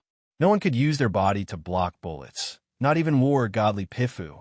But could that godlike old man dodge bullets? Su Li, who had charged out of the smoke, didn't have the luxury of time to consider this question. When his military boots broke through the mud and rushed down the slope, he already understood that the so-called dodging bullets was actually avoiding the enemy's gaze, arm, and muzzle. Then, closing the distance at high speed, killing the enemy at close range, or escaping in a hurry. Theoretically speaking, a single glance could cover tens of thousands of miles. Adding on the fact that the nerve bundle had less than 1 meter of time to judge, the time it took professional soldiers to aim and fire was so short that it was negligible. Moreover, on the battlefield, there was often no need to aim, such as the 5 Empire soldiers who had made their way to the west side of the meadow. Therefore, even though Su Li's movements were as fast as a jaguar, he still put himself in absolute danger. In this universe, there was no one who wasn't afraid of death. Even the heroic and ruthless madman Li and the majestic godlike Li Pifu wouldn't try to use their own flesh and blood to meet the bullets of the Empire soldiers. However, Su Li had no choice but to jump. He had no choice but to temporarily disregard his own life and death. The officer of this light armored squad of the Empire had probably already set his eyes on the west side of the meadow when Team 7 had quickly retreated to set up their defenses at the beginning of the battle. The 5 Empire soldiers who had snuck over had extremely high military attainments. Their movements were too mesmerizing. As a result, the members of Team 7 who were hiding in the meadow were unable to effectively fire at them. However, these Empire soldiers were about to threaten Xiong Linchuan's flank. Something that could make Su Lu disregard his own life and death was naturally more important than his own life and death. For example, the life and death of the members of Team 7 at this moment. In order to kill these 5 Empire soldiers, he had no choice but to charge out and jump down. He charged toward the road ahead that might be bloody and bleak, jumping into the pit where life and death were hard to say. Sula, come back. A voice that could no longer remain calm came from the infantry system. The soldiers of the Federation who were lying behind the meadow saw that their highest commanding officer had actually rushed out of the fortification like a suicide squad member. They couldn't help but feel a chill run down their spines. Bai Yulan, who was in charge of commanding the front, was even more furious and frightened to the extreme. Sula could no longer return. After he rushed out of the construction site, he went straight to the western edge of the meadow, where the slope was the steepest. Instead of slowing down, he quickly turned his feet and stomped on the soft, mossy soil, step by step, rushing straight down. In just half a second, his terrifying speed made his body turn into a gray afterimage. Only by overcoming the human's instinctive fear of gravity could one make such a thunderous attack. One had to be fearless. Swoosh, swoosh, swoosh, swoosh, swoosh. The military boots brushed past the floating soil as if they were lightly touching the surface of the water. However, the heavy force transmitted into the ground, shaking out deep footprints and dust. In an instant, Su Lu rushed straight 30 meters like lightning and arrived in front of the 5 soldiers of the Empire. The 5 soldiers of the Empire saw him jump out of the fortification, and the moment he rushed towards them, they opened fire without hesitation. Bullets rained down, but in the end, they were still a bit too slow. This was because they didn't expect that the Federation officer, who was either brave or stupid, could actually rush so fiercely and so quickly. While he was still in midair, the Qian light rifle in Su Li's hand had already sprayed out countless sparks. He didn't care about optical precision at all. He just swung his right arm wide, like a big knife chopping down, causing the bullets to fall in an arc within 20 meters in front of him.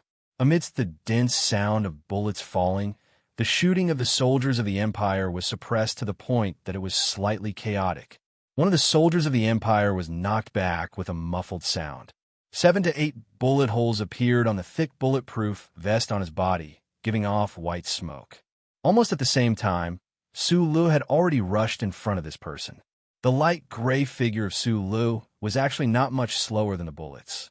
At close range, the pale-faced Su Lu smashed down with his fist, smashing into this soldier of the Empire whose face was full of fear. He smashed into this soldier's roar of despair, smashed into this soldier's finger that was trying to pull the trigger in desperation, smashed into this soldier's hard brow bone, and smashed into this soldier's hard brow bone, smashed into this soldier's body, and smashed into this soldier's body. With a muffled thud, this soldier of the Empire instantly collapsed on the wet ground like a piece of wood. He didn't even twitch. The moment the first soldier of the Empire collapsed, Su Li's narrowed eyes, which were as bright as jade but tinged with a hint of blood red. The Qian light rifle in his right hand swept horizontally, spraying out all the remaining bullets.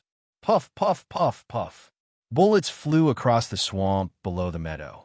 It was unknown whether this hail of bullets had hit the remaining 4 soldiers of the Empire. However, Su Lu didn't consider this. His body under the dark military uniform was constantly trembling, and his speed was unfathomable like a shadow. He killed his way to the nearest soldier of the Empire. The Qian, which was already out of bullets, let out a crisp sound and knocked away the soldier's gun. The 10 postures that he had painstakingly practiced since he was young turned into an animal's instinct at this moment. He attacked like lightning, and the triangular handle of the Qian light rifle fiercely pierced this soldier's throat. Su Li's legs trembled, and the military pants around his thighs were torn apart at a speed visible to the naked eye. He swept to the other side, and his left hand shot out like a super-strong hydraulic spring arm, supporting the back elbow of the 3rd soldier of the Empire. Ta-ta-ta-ta. The bullets fired by this soldier's machine brushed past Su Li's cheek, and the gunfire soared into the sky above the meadow. The pale-faced Su Lu got close to the other's body, and his knee struck the other's weak lower abdomen. Amidst the cracking sounds, there was no telling how many of the soldier's bones were shattered. He slid to the ground like a broken puppet, but Su Lu grabbed his collar and helped him block a few bullets that were shot from the side. Su Li's left hand took out the V-12 pistol from his waist, and with a bang, shot a bloody hole between the third soldier's eyebrows. At the same time, he let out a muffled groan, rolled on the ground, and entangled the fourth soldier like a wisp of smoke, and struck him with his elbow. With another bang, this soldier's head and neck were strangely and terrifyingly twisted. His unfocused eyes carried a trace of fear and disbelief, and he died just like that. Charging down the meadow, he smashed one person to death with his fist, cut another person's throat with his machine gun horizontally, shot another person between the eyebrows with his pistol, and killed another person with a back elbow strike. All of this happened in a short second. The crossfire on the meadow continued, and Su Lu had already killed 4 people. His face was mixed with mud and the enemy's blood, and his body was a bit cold. Like a wisp of smoke, like a leopard, he had already pushed his speed to the limit. The bulletproof vest on his body had also suffered several dangerous bullets, but at this moment, for the first time, he felt the cold and the approach of death, because he saw the black hole of a gun and the shocked and murderous face of a soldier from the Empire. The last soldier of the Empire, under such a ridiculous and terrifying battlefield situation, still maintained an absolutely clear head, displaying the valiant military discipline of the Empire. From a moment Su Lu killed his first comrade, he began to pull away from the periphery. At this moment, there was already a distance of 10 meters between Su Lu and the last soldier of the Empire. This was a fatal distance of 10 meters. Su Lu had previously pounced down like a god, but after all, he was not a real god. He was just a mortal with some strange power.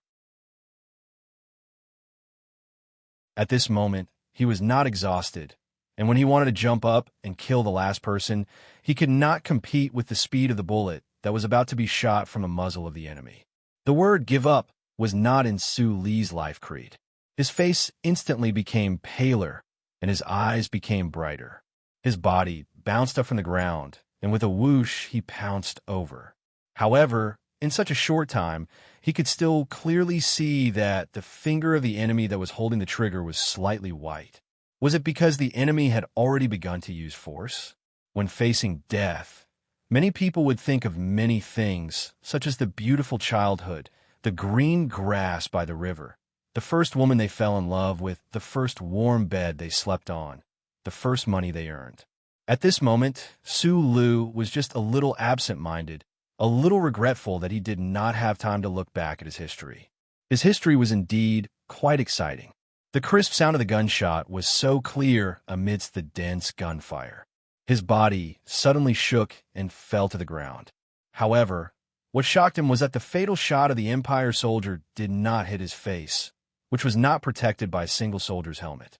Instead, it hit his body. The reason was very simple. The moment the Empire soldier pulled the trigger, 2 bullets were shot from a distance and entered his head one after another. This person was so focused on distancing himself from Su Lu that he did not notice that his body was finally exposed to the muzzle of the Federation soldier's gun. The Empire soldier fell to the side of the pond with a loud crash. Blood gushed out from his throat and between his eyebrows. His body twitched slightly, and then he could no longer move.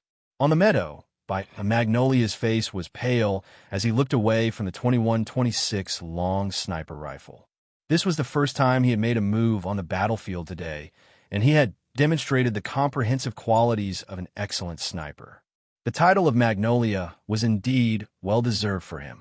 The battlefield above and below the meadow seemed to be silent for a few tenths of a second. The slightly lower frequency of the whistling of the bullets and the shouts seemed to have been blown away by the wind on this planet. Not a trace of it could be found anymore. This was a psychological feeling. Group 7 and the Empire's light armored squad were both shocked by this scene. Both sides were controlled by a feeling called inconceivable. The 5 Empire soldiers who were hiding on the west side of the meadow were all killed in a short encounter. All of this happened too fast. It was so fast that those people died, tragically with their eyes wide open. It was so fast that the Empire's troops could not react in time. It was so fast that the members of Group 7 in the fortification had only time to be shocked, but not enough time to provide support. It was so fast that Lan Xiaolong, who was about to rush out to rescue people, was shocked to find that this bloody and sharp battle drama had simply ended in a flash when his right foot stepped on the soil of the fortification. The dazzling and chaotic battle scene that flashed by at high speed was not enough for the highly nervous people on the battlefield to understand all the details that had happened. Only the 5 corpses of the Empire's vanguard soldiers that were lying haphazardly on the ground were still stubbornly repeating and confirming this shocking story. The people on and off the meadow looked at Su Lu by the pond. They were shocked, speechless by the terrifying strength he had just displayed. The man in the smoke, if he was not a monster, then he was a god that had come to the mortal world. My vacation is over. I'm starting to get on the bus. I'm going to leave for driving school soon. I haven't seen everyone for a long time. I'm crying. I miss you guys so much. But who would believe that? I have to work hard every time I see you guys. It's really better not to see you guys.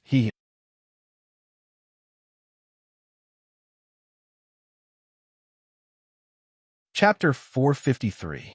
27 seconds. Magnolia's cold and quiet voice rang out in the infantry system. His breathing was not rushed, nor did he feel any excitement. It was as if he had not fired a shot just now. In the most dangerous moment, from a distance of over 100 meters, the 2 shots were so accurate that they killed the enemy in an instant. This voice rang out in the headphones of the 7 teams, both old and new. This meant how long it would take for the Federation's air support to arrive. Time could not really be frozen. The silence of a few tenths of a second was just a psychological illusion. Following this voice, all the silence and shock were shattered. The whistling of bullets rang out again, and miserable cries rang out again. The quagmire was still the quagmire, and the meadow was still the meadow. This was still a battlefield where people could die at any moment. The military officer of the Empire on the armored vehicle looked at the surveillance footage on the screen, his face ashen. His tone was unyielding and angry as he issued orders in the command system. The 5 dead soldiers of the Empire were his personal guards. The original plan was to sneak over and get rid of the burly man from the Federation who was carrying the Darren rotary cannon. In the end, no one expected that they would die just like that. The Imperial officer's angry voice directly rang out of the armored vehicle and into the ears of the 7 teams above the meadow. However, many people, including Su Lu, did not understand the Imperial language. They could only feel the anger of the Imperial people. Moreover, they could also see the 3 Imperial armored vehicles, under the dense rain of bullets and anti-infantry smoke, forcefully turned to the west side of the meadow. It seemed that the Imperial people, in their madness, were prepared to use 1/3 of their powerful firepower to overturn the thin western defensive line that only had shown Lin Quan and Su Lu. Hearing the heavy metal components and the sound of tracks tearing the ground, Su Lu, who had just escaped with his life, immediately became even paler. "Boss, run!" Xiong Lin Xuan's panicked roar came from the meadow behind him. The Darren rotary autocannon in the hands of this burly man had already used up all of its bullets. His determination to retreat was not any weaker than his previous bravery. Looking down at the Empire's armored vehicles that were turning around to shoot, he shamelessly and resolutely transformed into a streak of gray light. He completely ignored Su Lu, who was in front of the camp, and madly ran away like a bolt of lightning towards the distance. A chill rushed into Su Li's mind from the back of his waist, like thousands of needles pricking his scalp. After a moment of shock, he sprinted towards the meadow. Multiple explosions rang out in front of and behind him, and the boiling soil was tossed into the air. Panting heavily, Su Lu subconsciously made tactical evasive movements, evading the crazy firepower of Empire soldiers behind him. Looking at Xiong Linquan fleeing like a fat rabbit, he could not bring himself to laugh at all. He could only think that this bastard actually dared to run before him. The high-speed bullets whizzed past behind him, and the soft ceramic bulletproof vest on his body had countless wounds. Su Lu felt as if all the bones in his body had been broken, but he couldn't help but thank God for giving him the strong vitality and luck of a crustacean. Even with so many bullets, not a single one had hit his head. Flipping over the meadow, he ran to his heart's content. In just an instant, he had caught up to Xiong Linquan, who was already in an extremely sorry state. Xiong Linquan had used the Darlin rotary cannon to suppress the Empire's firepower for dozens of seconds. His entire physical strength had long been exhausted, but for some reason, even in the face of the fierce pursuit of the Empire's firepower, he was still unwilling to throw away the incomparably heavy gun in his hands. Su Lu could vaguely understand what his Xiong was thinking. Wiping the dirt off his face, he coughed and shouted, "Give it to me!" Xiong Linquan did not react. Su Lu snatched the heavy Darlin rotary cannon and continued to run out of the smoke, but the footprints he left behind were even deeper than before. 19 seconds. Magnolia's voice sounded in his earpiece again. Amidst the artillery fire that filled the sky, Su Li's left hand held the heavy machine gun, and his right hand had already grabbed the exhausted Xiong Linquan's neck.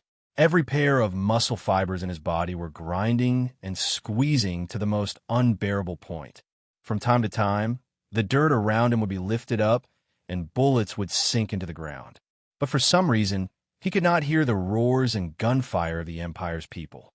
He could only hear his own increasingly heavy breathing and footsteps. 10, 9, he never knew that running could be such a painful thing, especially when every step could lead to death. This kind of torture really made people feel endless fear and despair. 7, 6, how long would it take for the air support to arrive? Would he and the people in Group 7 be able to hold on until that moment? Why did dozens of seconds, even dozens of seconds, seem so slow? Why was Magnolia still able to be so calm at this time and count down so softly like it was the New Year's Eve? An Empire's standard wolf-tongue bullet shot into the ground 10 meters behind Su Lu and then exploded 10 meters away.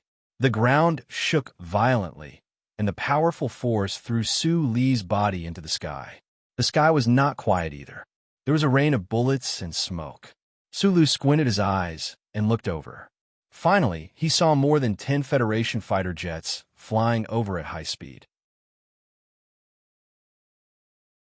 In the face of the Federation's reinforcements that had the absolute advantage in air power, the Empire's light armored formation had no way of resisting, and there was no way for them to hold on until their own reinforcements arrived.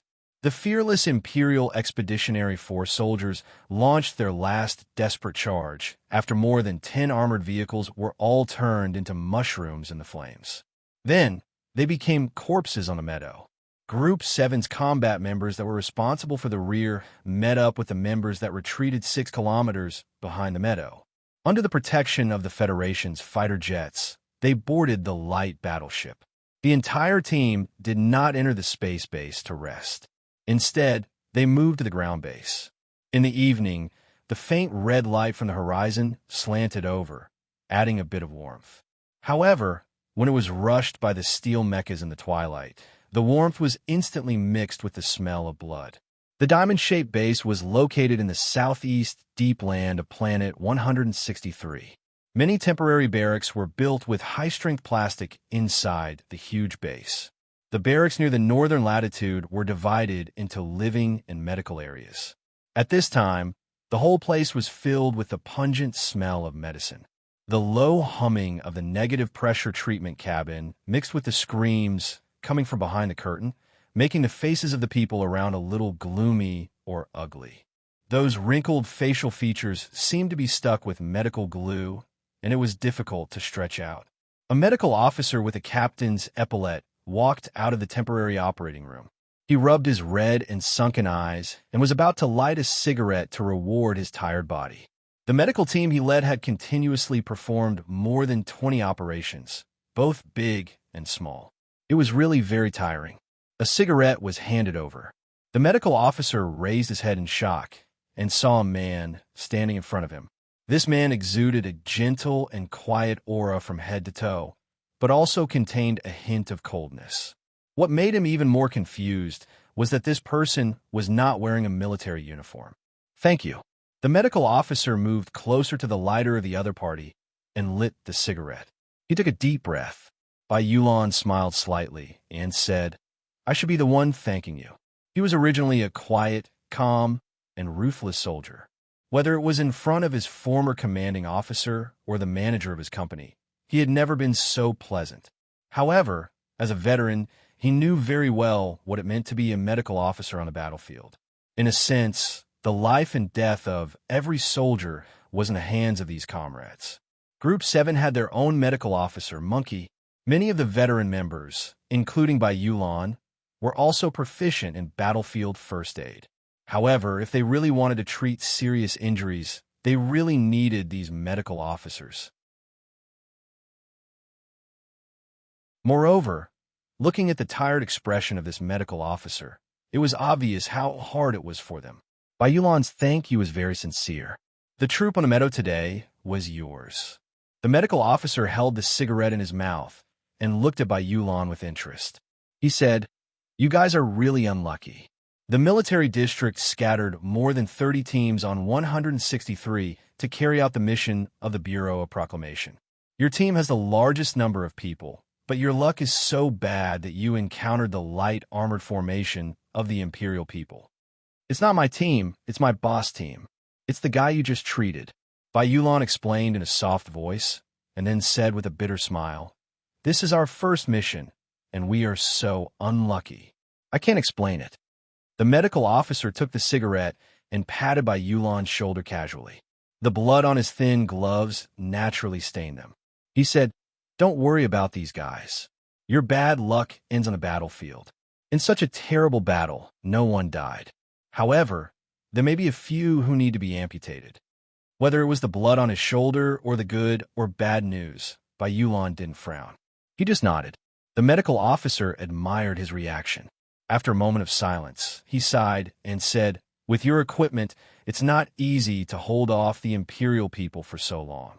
I heard that even the commanding officer of the base was shocked and cursed for a long time. Speaking of which team are you from?" "Whitewater Team 7, Bai Yulan answered concisely. "Whitewater people only smoke blue box 37. I always thought you guys were rich." The medical officer looked at the filter of the cigarette and said with a smile. Suddenly, his expression changed slightly. He looked at Bai Yulan and said, "Whitewater Team 7? Weren't you disbanded? I remember, you guys regrouped. So you guys are the legendary Team 7. No wonder you are so fierce." The medical officer slapped his head and said in shock, "So, the guy lying on the operating table with small eyes, is that guy?" Bai Yulan nodded. The medical officer's eyes lit up. He threw away the cigarette and walked behind the curtain. "What's wrong?" Bai Yulan was shocked. The medical officer said, embarrassedly, "Bluegrass anesthesia is too expensive, and we don't have enough of it. So, I didn't use it before. He's probably in a lot of pain. I'm going to give him a shot and let him sleep. Ask him to give me an autograph while I'm at it." The medical officer said excitedly, "I'm going to say that I saved Jian Shi'er's boyfriend. How proud would that be?"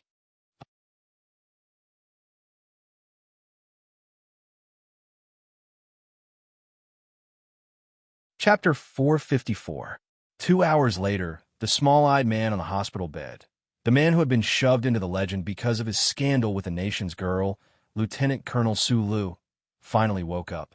In the dark of the night, on the lonely hospital bed, he opened his eyes. At first, he was confused, but after a moment of clarity, his eyes were as bright as yesterday.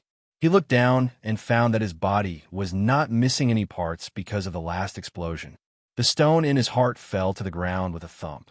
Therefore, he rejoiced and smiled happily.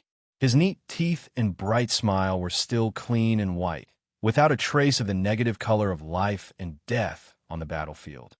Rubbing his slightly swollen eyebrows, Sulu looked at his watch to confirm the time. He began to observe his surroundings. He found himself in a messy medical room. It was quiet and no one came. The number of needles on the white prescription beside the hospital bed fell into his eyes. He could not help but be slightly stunned. Bluegrass anesthetic was a new type of anesthetic developed by the 11th Research Institute of the Federal Academy of Science in the 61st year of the constitutional era. Its effect was amazing, and it was safe and reliable. It could be added to all the beautiful television shopping terms. However, just like the fact that the federal military only developed 3 ACWs proved that too perfect a thing would naturally be too expensive. They actually used so much. Sulu could not help but scratch his head. He wondered how generous the federal military was to the wounded. At the same time, he felt a bit of heartache. Then, he vaguely remembered that after returning to the camp, before the clear pain on the operating table turned into confusion, there seemed to be a medical officer who asked him to sign some form. Could it be a notice of critical illness? His injury was much more serious than he felt. Your injury is not serious. Bai Yulan pushed open the door and walked in. In her hand was a Red West Woods serpent fruit. The water droplets on the fruit were clear. She passed the serpent fruit to Su Lu on the bed. She lowered her head and said softly, when the last wolf tongue exploded, "Fortunately, your nerve reaction speed was faster than others. You threw to Xiong and to Lin far away and jumped up yourself, but you were still injured. The bulletproof boots were completely destroyed, and the muscles in your calf were torn." Su Lu took the serpent fruit and took a bite. He said, "Then I should be fine soon." How is the situation in the group? In the words of the medical team, this time, Group 7's luck was so good that it defied the natural order. Many were injured, but not a single one was sacrificed. Su Li's fingers that were holding the serpent fruit were slightly startled, and he silently smiled. Immediately, he felt that today's white magnolia seemed to be a little different from usual. Although she was as gentle as usual, there was always a trace of autumn dryness in her tone. He did not understand why, but he was too lazy to think about it. He closed his eyes tiredly and began to review the course of this sudden battle. He thought about the calmness and tacit cooperation displayed by the veterans of Group 7 above the meadow.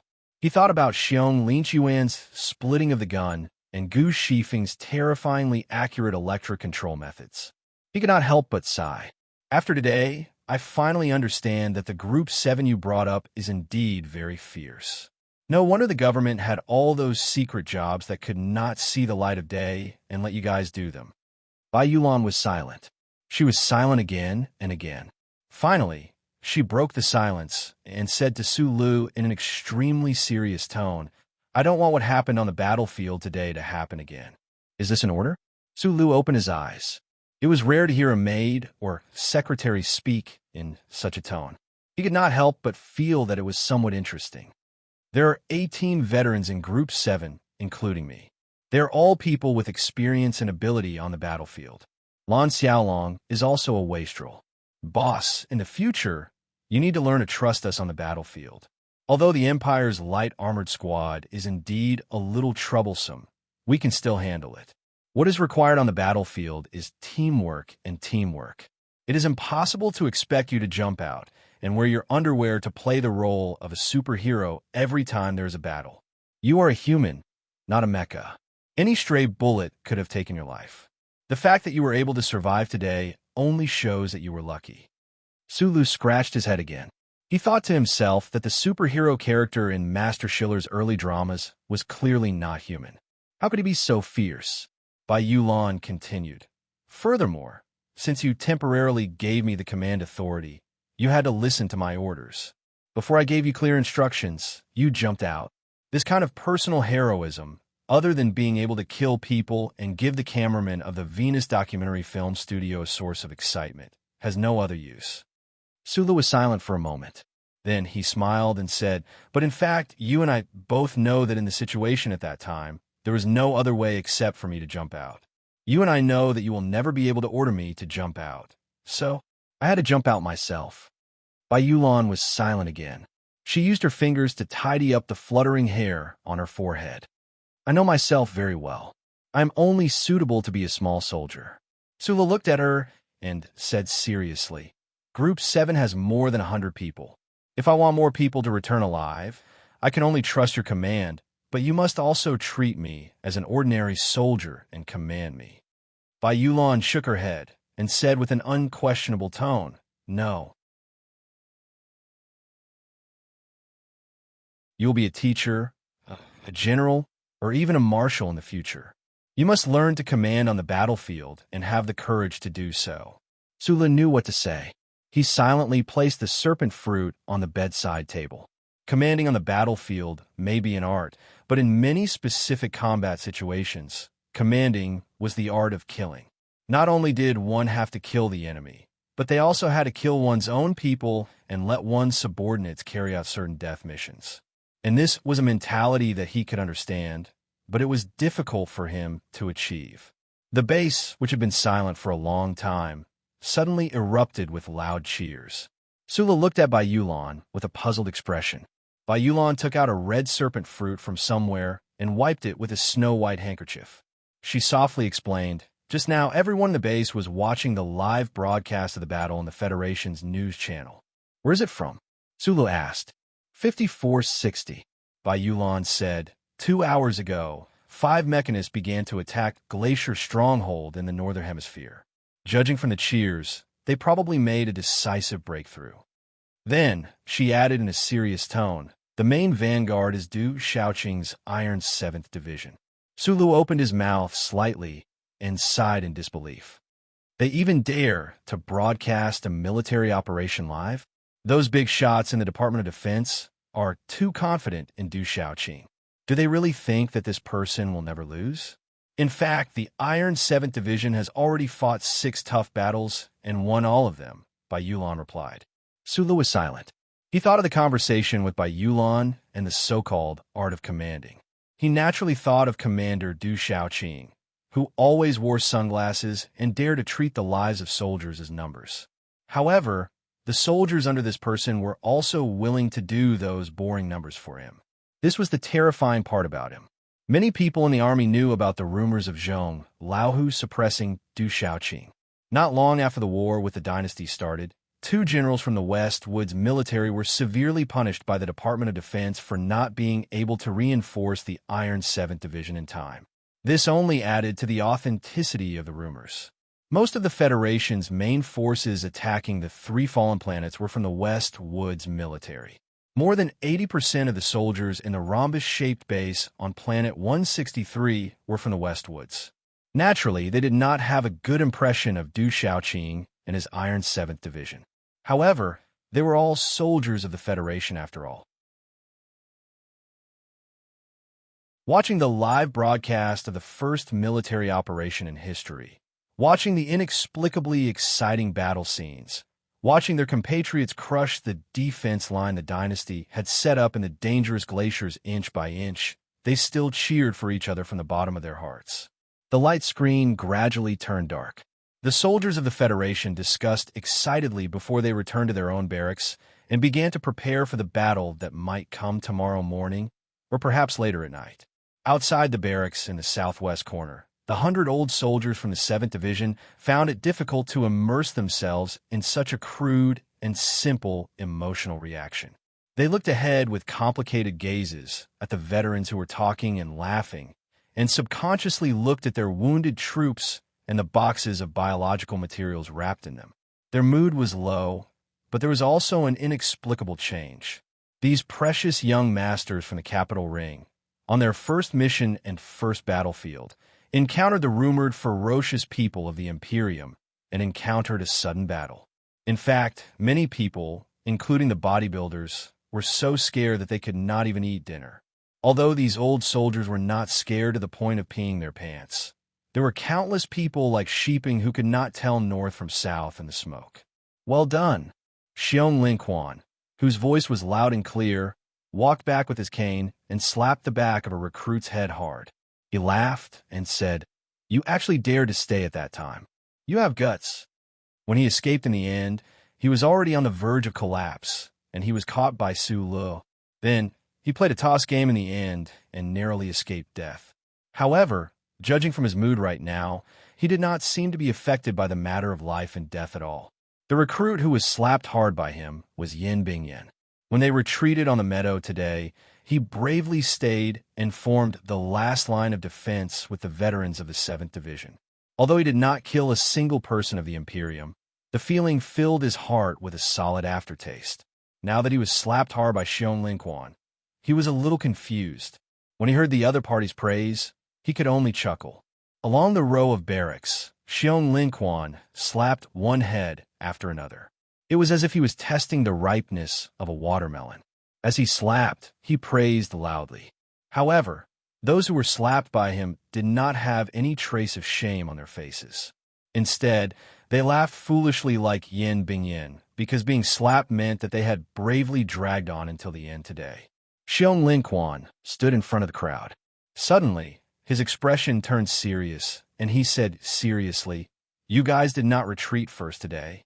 You have guts and courage, but you will have to listen to military orders in the future.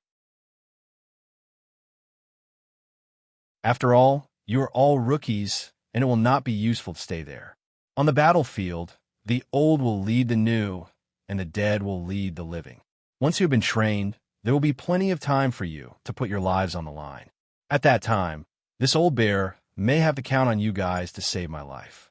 Do you understand?" The rookies were stunned for a long time before they reacted. Some of them replied loudly, "Understood." You're tuning in to the Warrior Lore YouTube channel.